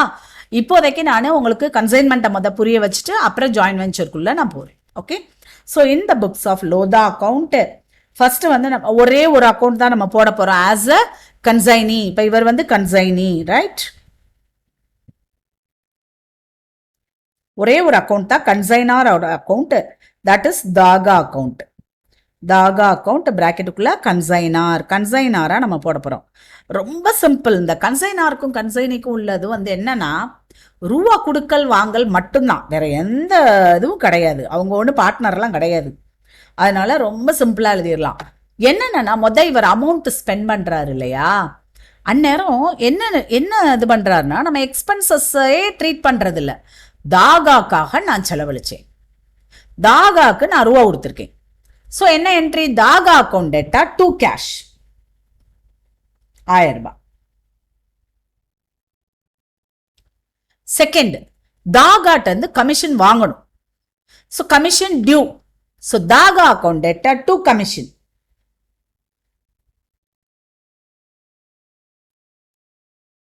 அதுக்கு முன்னாடி நம்ம சேல்ஸ் எழுதணும். சேல்ஸ் என்னது, ரூபாய் இவர் கையில் இருக்கு, தாகா ரூபாயை நான் வாங்கிட்டேன். அப்ப cash account debtor to Daga, ரைட்டா? தாகாட்ட வந்து ரூபா வாங்கின மாதிரி. So by cash, cash or bank what 48,000. அவ்வளோதான். இப்போ இதை நம்ம சால்வ் பண்ணோம்னா டு கேஷ் நம்ம எவ்வளோ கொடுக்கணுமோ யாருக்கு, தாகாக்கு, பேலன்சிங் ஃபிகர் வந்துடும். கேஷ் எழுதினாலும் கரெக்டு தான், இல்லைன்னா அமௌண்ட் கொஞ்சம் அதிகமாக இருக்கிறதுனால நம்ம பேங்க்குங்கிறதே போட்டுக்கலாம். பேங்க் போட்டோம் இல்லையா, 44,600. அவ்வளோதான், முடிஞ்சு. Problem is over. அதாவது கன்சைன்மெண்ட் பார்ட் முடிஞ்சு.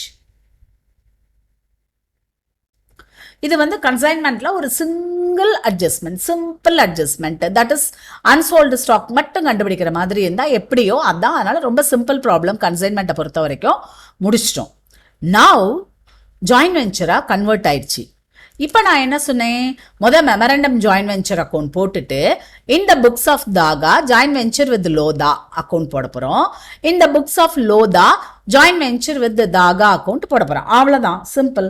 இப்போ நான் ஜாயின்ட் வெஞ்சருக்குள்ளே வந்துட்டேன், அதனால நான் ஜாயின்ட் வெஞ்சர்.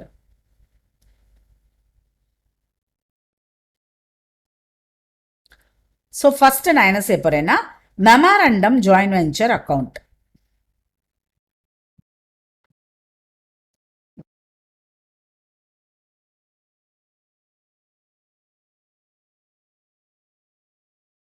ஓகே, ஸோ இந்த மெமரண்டம் ஜாயின்ட் வெஞ்சர் அக்கௌண்ட் ஏற்கனவே உங்களுக்கு நான் சொல்லியிருக்கேன்.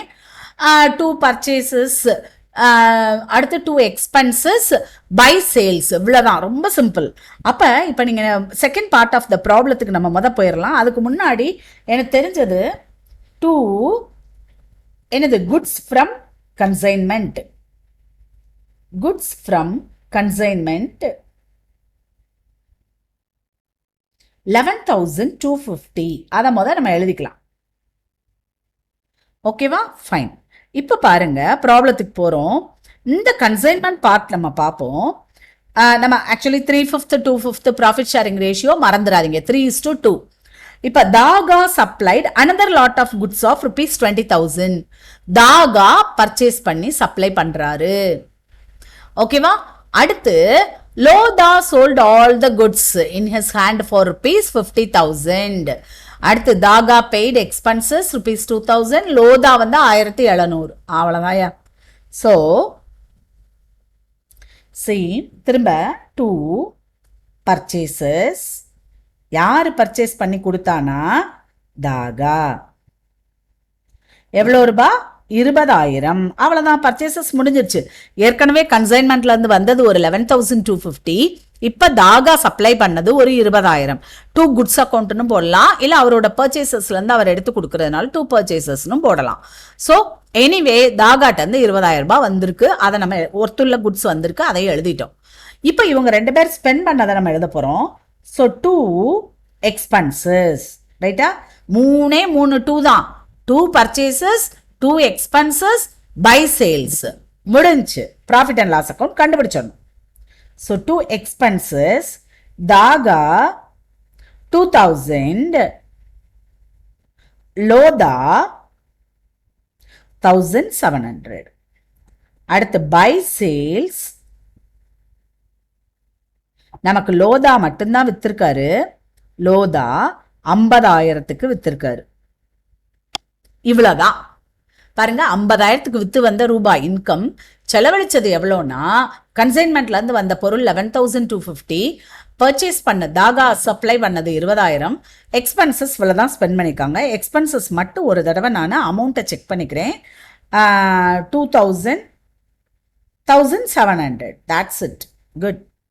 So now I am going to find out the profit or loss. So இந்த சைடு 50,000 நான் போட்டுட்டேன். இங்கேயும் 50,000 போட்டுறேன். போட்டுட்டு 50,000லேருந்து 31,250 minus 3,700. So 15,050 is the profit. இதை வந்து நம்ம into 3/5 9,030 for தாகா. இது வந்து 2 ப்ராஃபிட் அண்ட் லாஸ் அக்கௌண்ட்னு போட்டுறணும். அடுத்து வந்து தாகா 9,030, மீதி லோதாக்கு 6,020. Okay, right. ஸோ இப்போ மெமரண்டம் ஜாயின்ட் வெஞ்சர் அக்கௌண்ட் போட்டோம்னா இனிமே இந்த புக்ஸ் ஆஃப் தாகாலையும் இந்த புக்ஸ் ஆஃப் லோதாலையும் joint venture with another coventurer account போட போகிறோம். அவ்வளோதான், ரொம்ப சிம்பிள். ஸோ திரும்ப நான் இந்த புக்ஸ் ஆஃப் தாகா,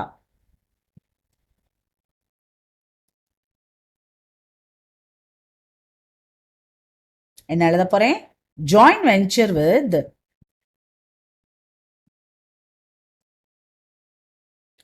லோதா. நல்லா கவனிங்க, இது யாரோட புக்கு? தாகாவோட புக்கு. ஸோ தாகா சம்பந்தப்பட்டது மட்டும்தான் வரணும். ஃபர்ஸ்ட் பாருங்க, நல்லா பாருங்க என்னென்ன எழுதணும் அப்படிங்கிறத. ஃபர்ஸ்ட் தாகா தான் குட்ஸ் எல்லாம் கொடுத்துருக்காரு, அதனால நமக்கு அது வந்து ரெண்டுமே நமக்கு வரணும். 2 குட்ஸ் அக்கௌண்ட் அப்படின்னு போட்டு 31,250 எழுதிடலாம். அடுத்து எக்ஸ்பென்சஸும் தாகா தான் பண்ணியிருக்காரு. ஸோ 2 பேங்க் அக்கௌண்ட் 2,000 போட்டுடலாம். அடுத்து 2 ப்ராஃபிட் அண்ட் லாஸ் அக்கௌண்ட் இவருக்குரிய ஷேரை போட்டுடலாம். ஆனால் சேல்ஸ் இவர் பண்ணலை, அதனால இவரோட அக்கௌண்ட்டில் வராது. பை பேலன்ஸ் கேரி டவுன் போட்டுடணும். அவ்வளோதான், ரொம்ப சிம்பிள். So 2 goods account. ஒரு 20,000 வாங்கியிருக்காரு, 11,250. So 31,250. 2 cash or bank account, இவர் ஸ்பெண்ட் பண்ண அமௌண்ட்டுக்கு, that is 2,000. 2 profit and loss account, இவருக்குரியது 9,030. So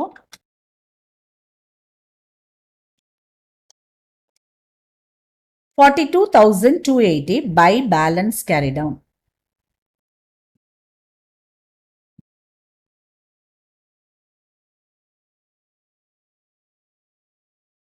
$42,280 and here also 42,280. Right. Then in the books of Lodha, Daga account போட போறேன் நான். நல்லா கவனிக்கணும். தாகா இப்போ யாரு? Coventurer, right? மறந்துடக்கூடாது. நம்ம இப்போ ஜாயின்ட் வெஞ்சருக்குள்ளே வந்தாச்சு. ஸோ இப்போ நம்ம தாகா அக்கௌண்ட் எப்படி போட போகிறோம் அப்படின்னா, லோதாவோட புக்கு, அதனால் லோதா சம்மந்தப்பட்டதை மட்டும் அதுலேருந்து நம்ம எடுக்க போகிறோம். பாருங்கள், இதெல்லாம் அவரோடது கிடையாது. முதல் எக்ஸ்பென்சஸ் 1700, அடுத்து ப்ராஃபிட், அடுத்து சேல்ஸு. ஸோ டூ குட்ஸ் இல்லை, டூ கேஷ் ஆர் பேங்க் 1700, அடுத்து வந்து டூ கேஷ், அதுக்கடுத்து to profit and loss 6020 by bank வித்து வந்த ரூபா 50,000.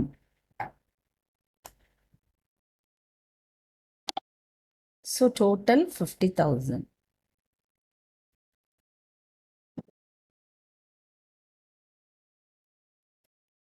ஸோ நம்ம வந்து இப்போ என்ன செய்ய போகிறோம்னா 50,000லேருந்து இந்த அமௌண்ட்டை நம்ம 7,720 நம்ம லெஸ் பண்ணிட்டோம்னா நமக்கு என்ன வருதுன்னா 42,280 கரெக்டு.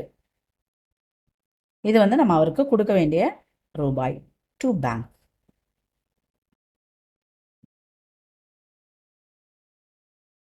சரி, ரைட். ஸோ இவ்வளோதான், ரொம்ப சிம்பிள். நம்ம இப்போ ப்ராப்ளத்தை போய் இன்னொரு தடவை பார்க்கலாம்.